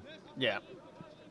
Do you think AC Milan can hold it for the remainder of the game with 10 men? I wouldn't put it beyond them. No. I really wouldn't. But it's one of those games, isn't it? I don't think they will. I don't think they will in this case. But it's not impossible. Not impossible. In not many games they've conceded 22 goals in Serie A, the best defense currently in the league. Yeah. And sometimes, it looks like a foul there. There's a lot of shouting from the Inter players towards the that looks like a ref. silly tackle from Kessie. Or is it from Kessie? Oh, it's from Leal. It's from Leal, that tackle. Yeah, I'm not sure why he makes that tackle. Push Barella. It's another one where you'd say, like I mentioned before with the Kjaer foul on the edge of the box, just follow the player. He's way too out wide. The only thing you can go and do is get on the byline, which is not too dangerous. Yeah, they seem to be making bad decisions there, AC Milan, in their fouling, which could cost them eventually. Absolutely. Or bad decision with their fouling. The guy with experience is the one who made the foul that got him the red card. And that should be a penalty. Oh, that's a... Have they got no VAR in this? Surely. But there's no... He's checking. There's no contact, but VAR Barella can't avoid review. it. Yeah, it's a penalty. That's a penalty any day of the week. It's a penalty all day long, yeah. Yeah. And I know there's no hang contact, on, let's watch closely here. Does this little... Oh, there isn't much there, is there? Is he going to... I think he'll give it, though. He has to give the penalty. He has to give it. Penalty. I know Barella, there's not much contact, but Barella can't avoid that. He can't jump over it. No. Or he's not got the balance on his foot anymore. And let's be honest, if you can see it happening, you're going to take it, aren't you, I think? It is actually a dive. It is technically a dive. But he can't avoid the contact without going over, let's just say. And it doesn't even look like Milan are putting many people back on the edge of the box, are they? Well, here we go then. Either he's going to score. Lukaku is hoping to get it back to 1-1, and it's 70 minutes. They'd need this, wouldn't they? With 20 minutes to go. To put Inter Milan really in the driving seat. Well, here we go then. Oh, and he scores it. Hits the crossbar and in. What a strike. He pushed his luck there. He did, didn't he? But he'll be relieved that Inter Milan are now level against AC Milan. 20 minutes to go, but Seb, we got a game on our hands. Yeah, it's unfortunate for Tatarusanu that he couldn't keep a clean sheet in this match, but yeah, clear penalty. Lukaku does enough. That was close. That it hits the bar and goes in. Sends the goalkeeper the wrong way, but nearly misses the penalty. There wasn't a booking, was there? I don't think there was. After that. No, I didn't get a booking. There should be a booking in that. I don't understand that. We see it a lot in football with penalties, and then no. I think it's a foul, so it's a booking. Well, not every foul's a booking, but it's clumsy. I think in a penalty area, I think it should be, unless it's a handball that's harsh, if that makes sense. Yeah, if you're giving bookings out for every foul, we're going into dangerous territory, aren't we? Yeah. Tomori again gets the better. He gets a foot in, gets a tackle away, and Inter Milan push back a bit. I think Tomori's doing well in this match. I think Chelsea fans would be pleased to hear. So the Lukaku gets one back over Zlatan, you could say. Yeah, it's 1-1 between Zlatan and Lukaku. But yet again, when they previously met back in November, I think it was, Zlatan scored and Lukaku scored. It's the same again. Yes. Service resumes. Two goal scorers in this team are the ones who are on the score sheet again, which makes sense. You'd expect those two to score. Absolutely. Another corner. Let's see if Kolarov can make good use of this one. And we know he can bring in a deadly ball. Oh, it's not a bad one. It comes off. Oops. Good tackle. Ooh. Good tackle there on the near post. It's a dangerous one. It is. It's a good one. To hang get ahead on. of Lautaro Martinez's shot. Well, and they're breaking away at AC Milan. Oh, and it's a good one. Oh, he's got the... No, did he get the ball? No, the referee. Oh, AC Milan carry on. He gets on the end of the loose ball. Is it going to be a free kick for advantage? Yeah. They're just outnumbered, AC Milan. This is a very lively game, isn't it? Yeah, it's really kicked into gear right now. And it's Romagnoli, I think it's pronounced, who got the tackle in. And Leao seems to bring the ball forward. Let us know in the live chat page who's going to come out on top. I forgot to change the scoreline. Oh my god! Word. There's so much I have to do. I'm tweeting about it as well. It's a never ending. It's very bad of me. Cycles.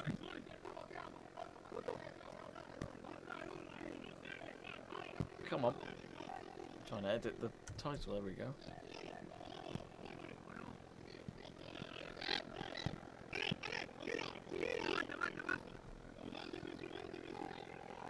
And here come Inter Milan. They've got the advantage, of course. It's 1-1 now against the 10-man AC Milan. The referee's paused the game here.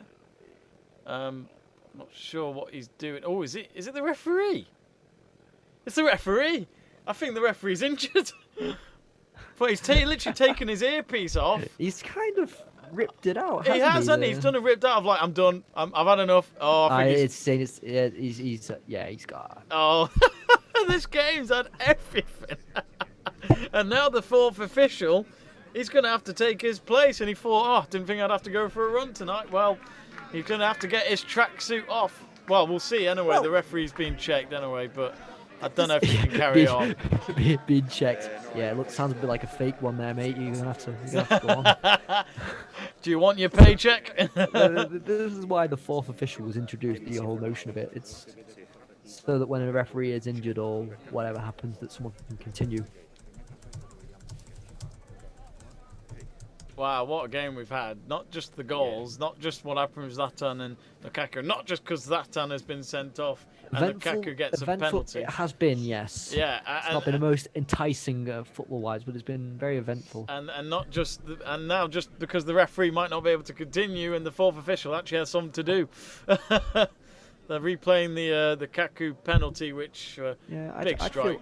I'd feel awkward if I was the referee to do that. He just ripped out his earpiece like, I'm not doing this. No, I'm not going on. It was the way it was like a proper like I'm quitting when he just took his earpiece off. The way he just ripped it out of his ear and just went, I'm done. It's a great gif, that, I think, in the future. And then just get a caption underneath saying, I'm done. I'm just going to rip out this. Done. Done. He's had to deal with a lot, though, hasn't he, in this game, I guess? Yeah, he's he's got a muscle injury of some sort, yeah. What I'd like to see is if this happens, I don't want to see four officials anymore. I want to see people from the VAR booth come out on the pitch.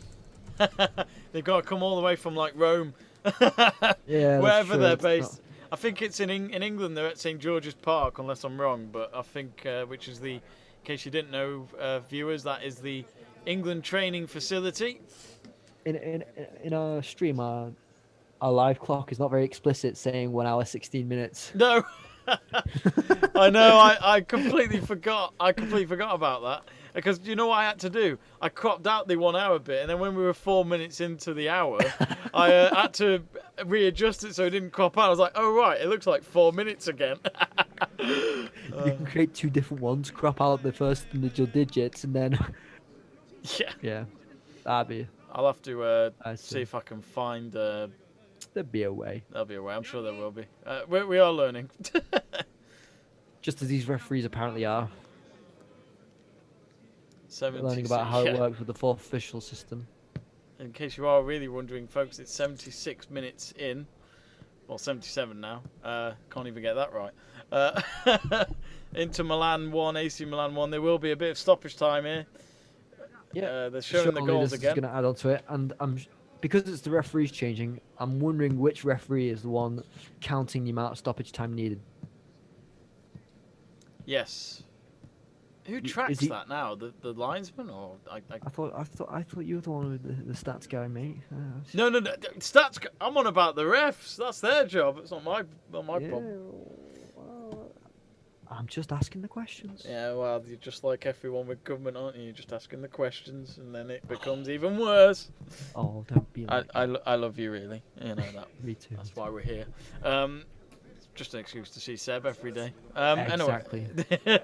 Well, they haven't. I mean, what a game we've been watching. While he's getting ready, he's got the kit. It's like a superhero moment, isn't it, Seb? You take your jacket off, and it's like, I'm here. I'm coming to save your day. And, I mean, it's a great referee kit. Not all referees wear capes. Well, they always wear coats. Especially at this time. So just to put a bit into context to the whole match, obviously Inter are dominating it. Their players are the ones who have made the most passes. If you look at Brozovic, Barella, Skriniar, Kolarov, Vidal, all more than any AC Milan player.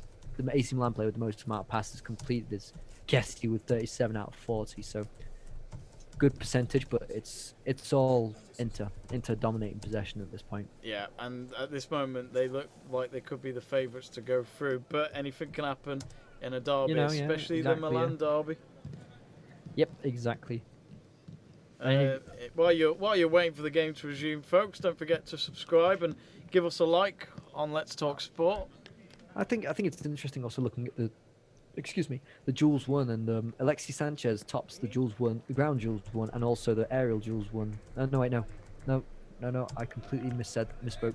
Skriniar with the aerial duels, but Sanchez getting 7 out of the 11 duels tonight, which is not a bad return. He's been tenacious. How much added time do you reckon? 5 minutes? At least? Getting 5 for this one, yeah. 5. I hope he's warmed up, though. Because it doesn't look like he was warming up on the side. Oh, I do feel sorry for the ref. He's actually sat back down. He doesn't look happy about it. No, I understand, you feel like you've let people down, but deep down you haven't. It happens, no, of course he hasn't. And I don't think there's been questionable decisions in this match. He's got everything right. He said his game's been good, so he can't be unhappy with his performance whatsoever. Well, the game's back underway, and we've literally just reached the 80th minute mark. 10 minutes to go at least, but I'm sure it'll be at least 15 more minutes if you had the stoppage time, and if you've Yeah, just so tuned in, the referee is injured, and now the fourth official is on, doing So it his looks job. like in an attacking position, AC Milan are opting for maybe a 4-3-1-1, some sort of position like that, where Leao is behind Rebic. Then you've got you've got Meite, Kessie, and Salamanca's trying to make a midfield three. I'm not sure how this is going to work, as no matter what, even if there's only 11 minutes left, it's still going to be a tall order for AC Milan to hold on without conceding. Absolutely. And then afterwards, if you get the 30 minutes, Goalkeeper dropped at that time, but I think it was a foul on Lukaku on the goalkeeper. yeah, it'd be classed as a foul, but he does okay to at least touch the ball. That way Lukaku can't get the goal. Yeah. Of course, the goalkeeper probably felt a little bit nervous going up against a big player of Lukaku in the air. It is just all muscle, isn't it, with Lukaku? Yeah. I think there were Well, people... there's more to his game. Yeah. Oh, the ball hit his face as well. No, I think it's unfair to say Lukaku's all muscle. There's so much to his game. And he is now, in my opinion, one of the leaders of this Inter Milan team. Yeah. I'd argue. Really is a scenario of what do you do without Lukaku. Because they look... I've seen matches where they've tried different things, like Sanchez or Martinez up front, or Perisic and Martinez up front. And it's hard to find a real focal point when you have two strikers up front, but none of them are very imposing. Yeah. They both have their qualities, Perisic and Sanchez, but they're not the same as Lukaku. Lukaku brings such an all-round game that they're so dependent on now. Yeah. Oh, Sanchez ball through. Now with Hakimi. Martinez has it. And he looks offside, Martinez there. Yeah. Vidal's not active. Oh, he kicked that right at Dalot there. I think he felt that. It's now with Sanchez. I wonder if they're going to bring it back to that. It now comes in. Oh, good save. But, well, straight at the goalkeeper. Straight at the at the end, goal, but you got to make it though. Yeah. You get down quick enough. But are they going to bring it back for that Lautaro Martinez offside? Because no, I don't know. He wasn't. he's not he offside. wasn't. He's No, not offside. no, Yeah, he's no. not offside. Only just that's why It's Seb is not. It's Tamori who's calling for it, isn't it? I think it was just the one guy, wasn't it? But I think we all believed Tamori's it. the one calling for it, and he's the one who cut the offside. No, Kessie looks like he might not be able to carry on. He's nodding Now, his head. this is big if Kessie is Or is this down. just kill a bit of time? Well, Actually, I say kill a bit of time. It's 1-1, so. kill a bit of time. What are AC Milan expecting to do? Go through another 30 minutes after this and try and get a penalty shootout? Is it not straight to penalties then? That's a good question. I don't it's not straight to penalties. No, it's not straight to penalties. It's not. No. Because they played 120 minutes in their last round, AC Milan. Of course, Inter. I mean, we know Inter would love to get this job done before the 90 if the opportunity's there. Obviously, yes. Especially in a very tight schedule season. Both would. This would kill probably AC Milan more than it would kill Inter. Yeah. And it looks like Skriniar is coming on, which could be intriguing to say the least. AC Milan could just do also a good pass out from the box, and it's just two up there at the moment from. So they makers who made the pass. Here they come now. AC Milan chipped. Oh, It's the wrong ball in the end. It's the wrong ball. Yeah, it's. You got to really think quick when you're up against it. But Inter at the end, luckily a bad ball was easily intercepted. Kolarov did well there. I criticised Kolarov like the whole match. He's done well to push it bring up. the ball out there. Yeah, Looks here like he he's is gone to now. a left wing position, hasn't he? Yeah, he's crossed. I think did he get a corner? Yeah, Dalot really blocks it well there. Dalot, do you think he'll ever go back to United? No, I don't either. Because I think he's permanently at. Is it? Oh no, he's on loan from Manchester United. Yeah, Still on loan, but you feel like he's already gone. It's one of those, I think. Double substitution, Seb. Yeah. So that quite important now for Milan to try and hold on. So Salamaker's coming off, and it's in place of. Who is it? I can't even see the screen anymore. My screen gone black. And Seb will have to rely on our radio commentary now. Is it Castillo coming on there? It is, yes. Okay, thank goodness. Saw a blonde guy. I was just hoping I was right. No, it was David Beckham. I mentioned Krunic before coming on, so I'm guessing he's come on as well. Well, here comes the Inter corner. Can they find the winner before full time? It's a Lukaku header on target, but straight to the hands. And yeah, and I'd be curious to know how many shots he saved today. he's been terrific. Yeah, you can't complain about it, can you? He could have nearly had a clean sheet if the crossbar was on his side, but instead it was for Lukaku to get the equaliser. Yeah, 5 saves and 3 high claims, so can't complain about those stats. The only goal he conceded is from a penalty, and not really a penalty should be expected to stop. I guess in a way, I mean, AC Milan have certainly shown this evening a reminder of why they are top, though, haven't they? Said they are a difficult team to score against. Exactly. They're difficult to break down. Exactly. Yeah. It's such a shame, though, that they don't have, at least Mandzukic available right now. But while Zlatan's away, I thought if there's one moment when Mandzukic got on the pitch finally not finally, but he got on the pitch the other day against Atalanta, and he can't be close to match fitness. He hasn't played since March, so there's no way that he was going to be match fit, despite how often he's had a personal trainer at his house. But yeah. the fact that he's injured tonight and that Ibrahimovic gets himself sent off, it yet again relies on Rebic to be the sole striker, which I'm still not convinced he is. I don't like Rebic in that role. I prefer him in behind or out wide or somewhere there, but not up front on his own. And yeah, it's just a shame that they've bought an older player whose fitness is questionable. But legend of Serie A. Yep, does well there. Not challenged, but looks like Sanchez could have got the drop if it were to drop somewhere in that penalty area. So now with Vidal on the left wing, he's not really sure. Yeah, they're trying to spread it out to break down AC Milan. Vidal coming out wide. Kolarov also staying out on the flank. Sanchez dropping in this case. I think Sanchez has had a good game. Sanchez has had a good game, yeah. He's been influential, but they've still found it difficult to break down AC Milan. But that comes down to multiple things. If you see the goalkeeper's performance, Tomori had a good game as well, or has had a good game. Sanchez now, he's having to run all over the field to just keep that possession going for Inter. It's a bit of a poor ball to Hakimi.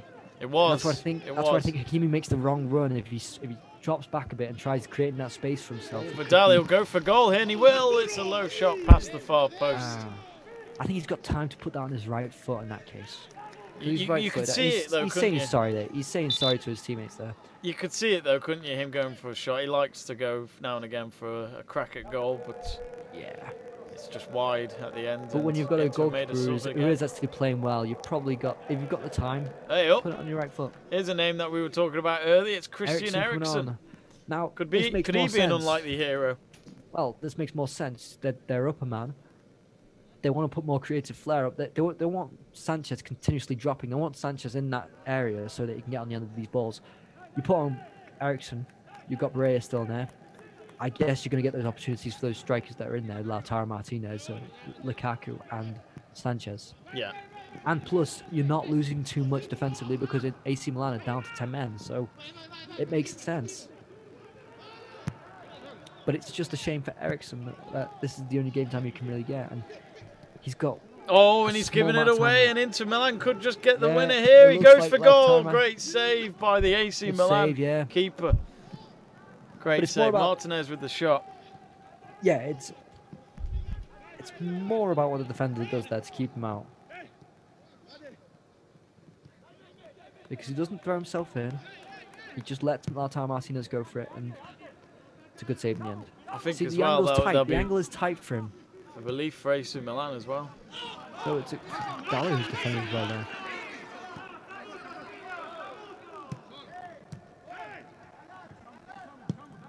I find it kind of risky that AC Milan are deciding to put this half-high press in Inter's own area. It doesn't seem like a wise option. I do have a Eriksen, not AC, what am I saying? I do have an Eriksen Inter Milan shirt from last season. The black away one that they had, the third kit. Beautiful kit. It was a lovely kit, wasn't it? And I got it literally just after he signed, but oh, hang on, here they go into Milan. Lukaku, oh, what a save again! Oh, what a save! He's been fantastic. Save. That's a terrific save. It's a fantastic save. It was Lukaku with the shot, and well done, because he's kept them in it. as he's we're kept about him- to reach the 90. He's kept him in this game, and if it weren't for Donnarumma being their main goalkeeper, you could argue that he should be starting. We could be arguing that he should be starting the next game, but Yeah. that's a fantastic save. He's been excellent tonight. 10 Probably the minutes man of the match. added time. 10 Wow. minutes. 10 So that's minutes. the referee. Oh, Inter Milan. Well, 10 minutes is a long time for AC Milan at the moment. Well, It's with it's Vidal. 10 minutes, and if they hold on, there's another 30. So Exactly. So 40 minutes potentially. yeah, he's had an excellent night to Tatarusanu. Look at that shot. Oh, what a save. Normally Lukaku would expect that to go in, but the goalkeeper, Oh, that's good. That's such good. a good save. He's been my man of the match tonight. That outlines his performance, I think, that save. Yeah, Sums it yeah. up if people haven't been watching. Yeah, even when they were in the game, in AC Milan 0-0 at the beginning, kept them in it. Couldn't do anything about the penalty. Oh, and he ran too far Oh, forward to pick it up. It's not weighted enough the pass there, and that probably shows how tired the AC Milan players are. Kessie looks tired now. Lukaku with a turn and the shot, Just but wide, it's yeah. wide. Maybe Lukaku wants to use his body to push the defender back and create space ahead of him for, I don't know, Martinez or Sanchez. Mm. They're showing the 'Cause you Martinez shot again with that vital No, wait, save. there's Straight at the keeper. watching it again. There's only Sanchez coming in behind, so it's not easy. But Oh, and here comes an ex-Man United player of Ashley Young. He's just replaced Kolarov, who... yeah, I thought actually, despite the criticism I gave him, I thought he had a good game. I thought he brought the ball well forward and You knew you were actually watching. showed that he can still dribble. Yeah. The thing that I said his best attribute turned out to be his worst attribute in this game, which was the free kicks and the set pieces. I thought he could have done a lot better.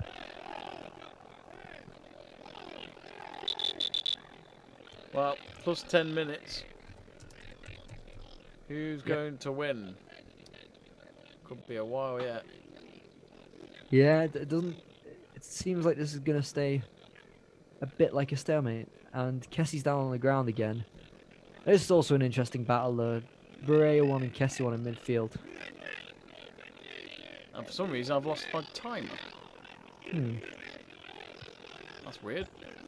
So now, just to go back to the other match of West Brom versus City, it's 5-0 to City. Actually, you know the timer's done when we've reached the hour and a half, because that's the that's the most it can go. Well, we can reset it when it goes into extra time. We can, yes. I must really sort out the timer, I think. We'll get there. We'll get there.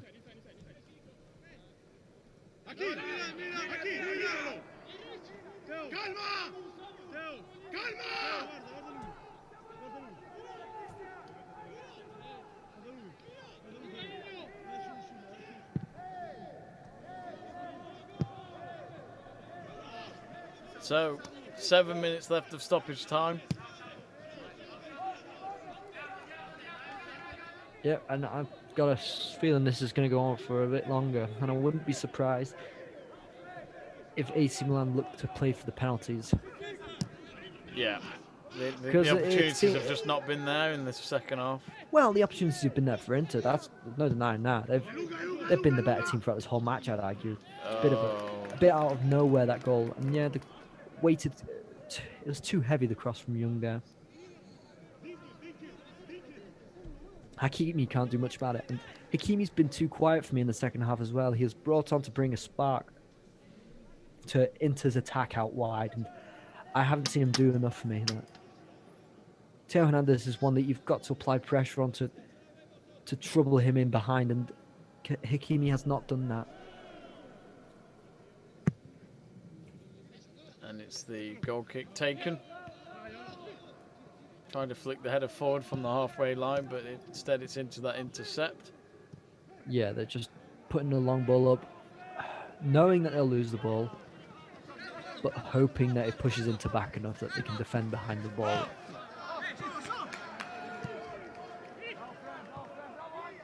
Yeah, it seems like it's too easy to dispossess them when you've got your best ball-carrying midfielder, Kessie, who looks absolutely shattered, then and to know that getting the ball back will be easy.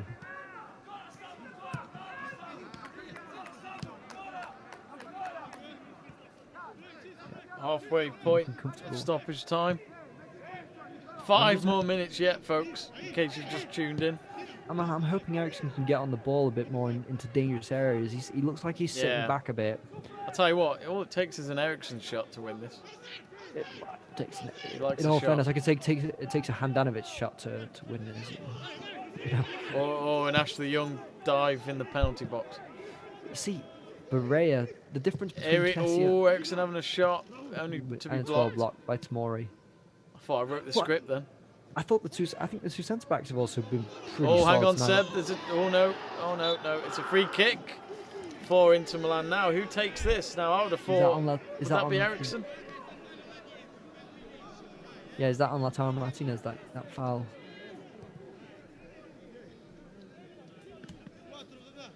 Yeah, it's Mato who gives it away. It's a cheap one to give away. He doesn't need to throw his foot in behind there. The referee's saying, look, I've got no option. It's a foul. And now their free kick taker, Kolarov, is off, so I'm guessing Eriksen will take this one. Now this will be something for the script, wouldn't it, if Eriksen scores this? After all the criticism he's been getting, well, I mean, but there's been justified criticism. His performances haven't been up to the standard. No. I'd love to see if this is the highest up on the pitch that Eriksen has been tonight. Well, he's behind the free kick, and there's two walls, of course. It's just outside the D, isn't it? It's just outside. It's the perfect range. Maybe too central. I'd say. Eriksen takes it. Oh, and he has as well. It's an absolute beautiful free kick. Seb, yes, there's nothing you can do about that. What did I say? Wow. I mean, I didn't mean it, but what did I say? Yeah, I said it was maybe too central, but the fact that it was central gives him the chance to curve it in properly into that post, and nothing the goalkeeper can do about that. What a result that would be then. Inter Milan, they have just turned it around, haven't they? They were 1-0 down, and now they are potentially going to the next round. I think really, Seb, the way AC Milan have played, they've deserved it, and I don't think Milan are going to respond to that. But he gets the wall jumps. The wall jumps. There's nothing they can do about it, but it dips so much. That's great technique. It's at a perfect range so that Eriksen can just get just a perfect amount of dip, and the goalkeeper can't do much about it. Now, it's not exactly in the corner, but the goalkeeper can't do anything about it. What a free kick. And Conte looking up in the stands and punching the air. You don't blame him. It's a great free kick, and he'll be delighted with that sub at the end to make that change and make it the winner. Yeah, it's unfortunate for AC Milan. They've been valiant in all their efforts tonight, especially Tatarusanu, who I thought was probably man of the match. They're down to 10 men. Oh, I think Maldini's watching on. Maldini, back in his day, he would have stopped that on the goal line probably as a defender. No one scores against Maldini. Who knows? Yeah. And Zanetti watching as well. What a legend. Maybe his son might be the solution at this to get them a goal. Daniel Maldini, who, not like his father, is a striker.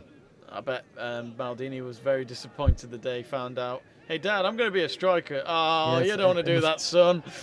Yeah, it must be one of those difficult conversations now. Also, is Netty looking on? Natty actually put in the comments, show the goal. I wish we could, Natty, but it was a free kick from Eriksen. Direct free kick, top left corner of the net. Goalkeeper didn't even move. And he came on the bench. I mean, I tell you what, if Eriksen was to leave soon, at least that's something to shout about.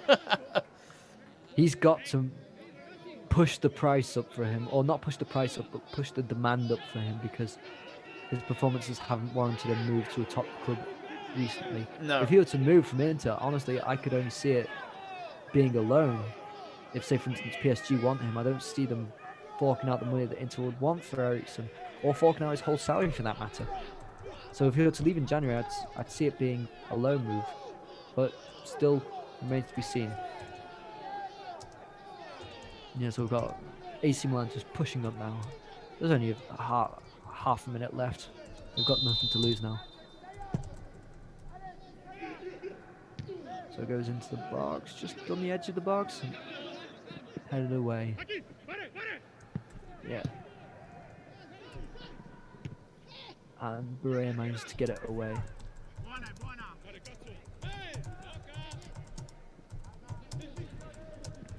Oh, and they're attacking again on the left-hand side. Can't see what it is, and the cross goes in. Oh, Castilla's too small for that. Oh no, he gets the head on it. But yeah. Kessie completely. That's it. Oh, it's over. Kessie completely pushes him over there. And that's it. Yeah. Full time. I think Kessie could have got a second yellow there. But that means that Ibrahimovic's suspension does not mean anything. Can it really not be used in the league then? That's no. He can be used in the league. Oh, so it will be used in the league then? Yeah. No, so he's not suspended in the league. Because Donnarumma got his card in the Coppa Italia against Torino, but he played the league matches coming up to tonight, but he couldn't play tonight. And I think Kessie could have got a second leg of that challenge on Sensi at the end. Well, there's big celebrations you can hear in the background. Inter Milan are through to the next round, the semi-finals of the Coppa Italia, and what a game that was at the end. It really had everything. It had a late winner from a substitute that no one's been very happy with at Inter Milan.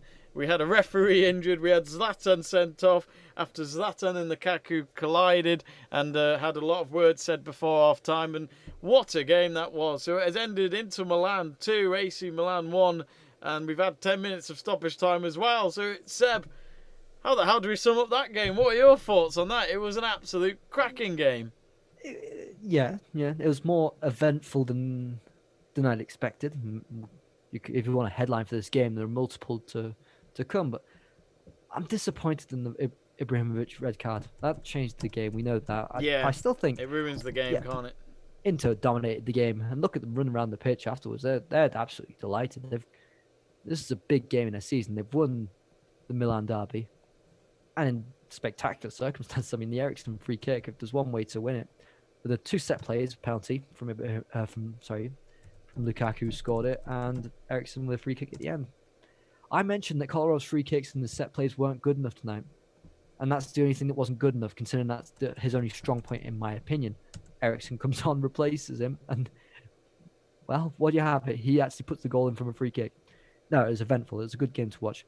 Just start questioning AC Milan's discipline, because I think that's a red card for Ibrahimovic in this game. Against Cagliari not long ago, Salamaca's got a red card. The Torino game in the Cup, Donnarumma got a red card, which got him suspended for this game. The Benevento game a few weeks back, where Tonali got a red card. Too many red cards appearing, and it's costing it's costing AC Milan points and now a cup maybe. I mean, what a game we've had. So Eriksen, the unlikely hero, and actually just all of a sudden, Seb, on my other stream, West Brom 0, Man City 5 now, which I missed. Which I must have missed, but that's the latest in the Premier League scores. So West Bromwich Albion, with a quarter of an hour to go, are losing 5-0 at home to Man City. Now, if Man City have had doubters about winning the league this season, they've certainly shown up again tonight at the Hawthorns, and with 15 minutes to go as well, it's Southampton 1, Arsenal 3 in the latest Premier League scores. But I think going back to that game as well, the stuff that was going on... It's now 3-1 to Arsenal. 3-1 to... Oh, just 3-1. Just turned it on. It's 3-1. Oh, it's 3-1. But Seb, I mean, going back to the whole Lukaku Zlatan thing, it seems as though there was a lot of personal stuff going on in the argument. Stuff like, I think Zlatan. I'm not sure which way around. I might be wrong. I'm just reading what I saw on Twitter, which was stuff to do with Lukaku's mom, and Zlatan mentioned stuff about the wife and all that, and apparently Zlatan was a lot calmer than Lukaku, which we saw in front of us as well, and It's not nice to see that, especially when they were former teammates for at least a season at United. It's not nice to see because it's also two great players getting into a very almost childish fight. And it's entertaining to some extent, but you don't want to hear that sort of thing, do you? No, you certainly don't. I'm sure there'll be stuff going into that at the end of the game. I'm sure there'll be some interviews going on and asking the managers if they've spoke to the players, and maybe we'll hear from Lukaku. you never hear from the player that gets sent off normally after a game, so we probably won't hear from Zlatan Well, at the moment. I think considering Ibrahimovic taking this role on as the leader of this AC Milan team, this young AC Milan team, he's taken a lot of responsibility on his shoulders. Now that he's has. probably cost them the game, I think he owes an explanation at the end of this game. I mean, yeah, it was a silly foul to get the second yellow card, but he got the first one in silly circumstances as well. He could have let Diaz take that foul. He probably should have, because right after Ibrahimovic got sent off, Diaz was the one who was subbed off anyway. So if Diaz got a yellow card, who really cares? And I think he does have a bit of explaining to do with Ibrahimovic after that. And it's easy to look back as well and know it is a really big mistake. There's no excuses. Doesn't matter who it is that's done it. There's nothing malicious, is there? No, but it's just like he knows he had a yellow, didn't he? He was involved in an incident that was always going to be remembered from the game, whatever the result. But yes, it's bad. It's not looking good. No. But for AC Milan, they'll be gutted But I guess in a way, Seb, they're top of the league at the moment. Inter are their rivals for the league as we speak. I guess for AC Milan, the one plus point is to focus on the league now. As well as the Europa League. They've got the Europa League with a winnable match against Skriniar. What's the team's what is it? Svena? Is it? I can't remember the Serbians. I'm not sure. Anyway, they've got the Europa League. They can go far in that. There's still only a few days open of the transfer window. I don't like the signing of Mato on loan. I don't think it works. I think they need a different midfielder. I think they could find one. And Mandzukic is another as the striker that they decide to bring in as backup for Ibrahimovic.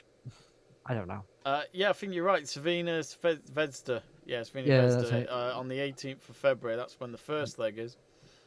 Yeah, I don't like their transfer business in this market, but I'm hoping they can do something before the end of it, which is coming soon. And let's not also forget, the rematch is not far from now. It's the 21st of February. I was just going to point that out as well. Yeah, so it's another, and in the same venue.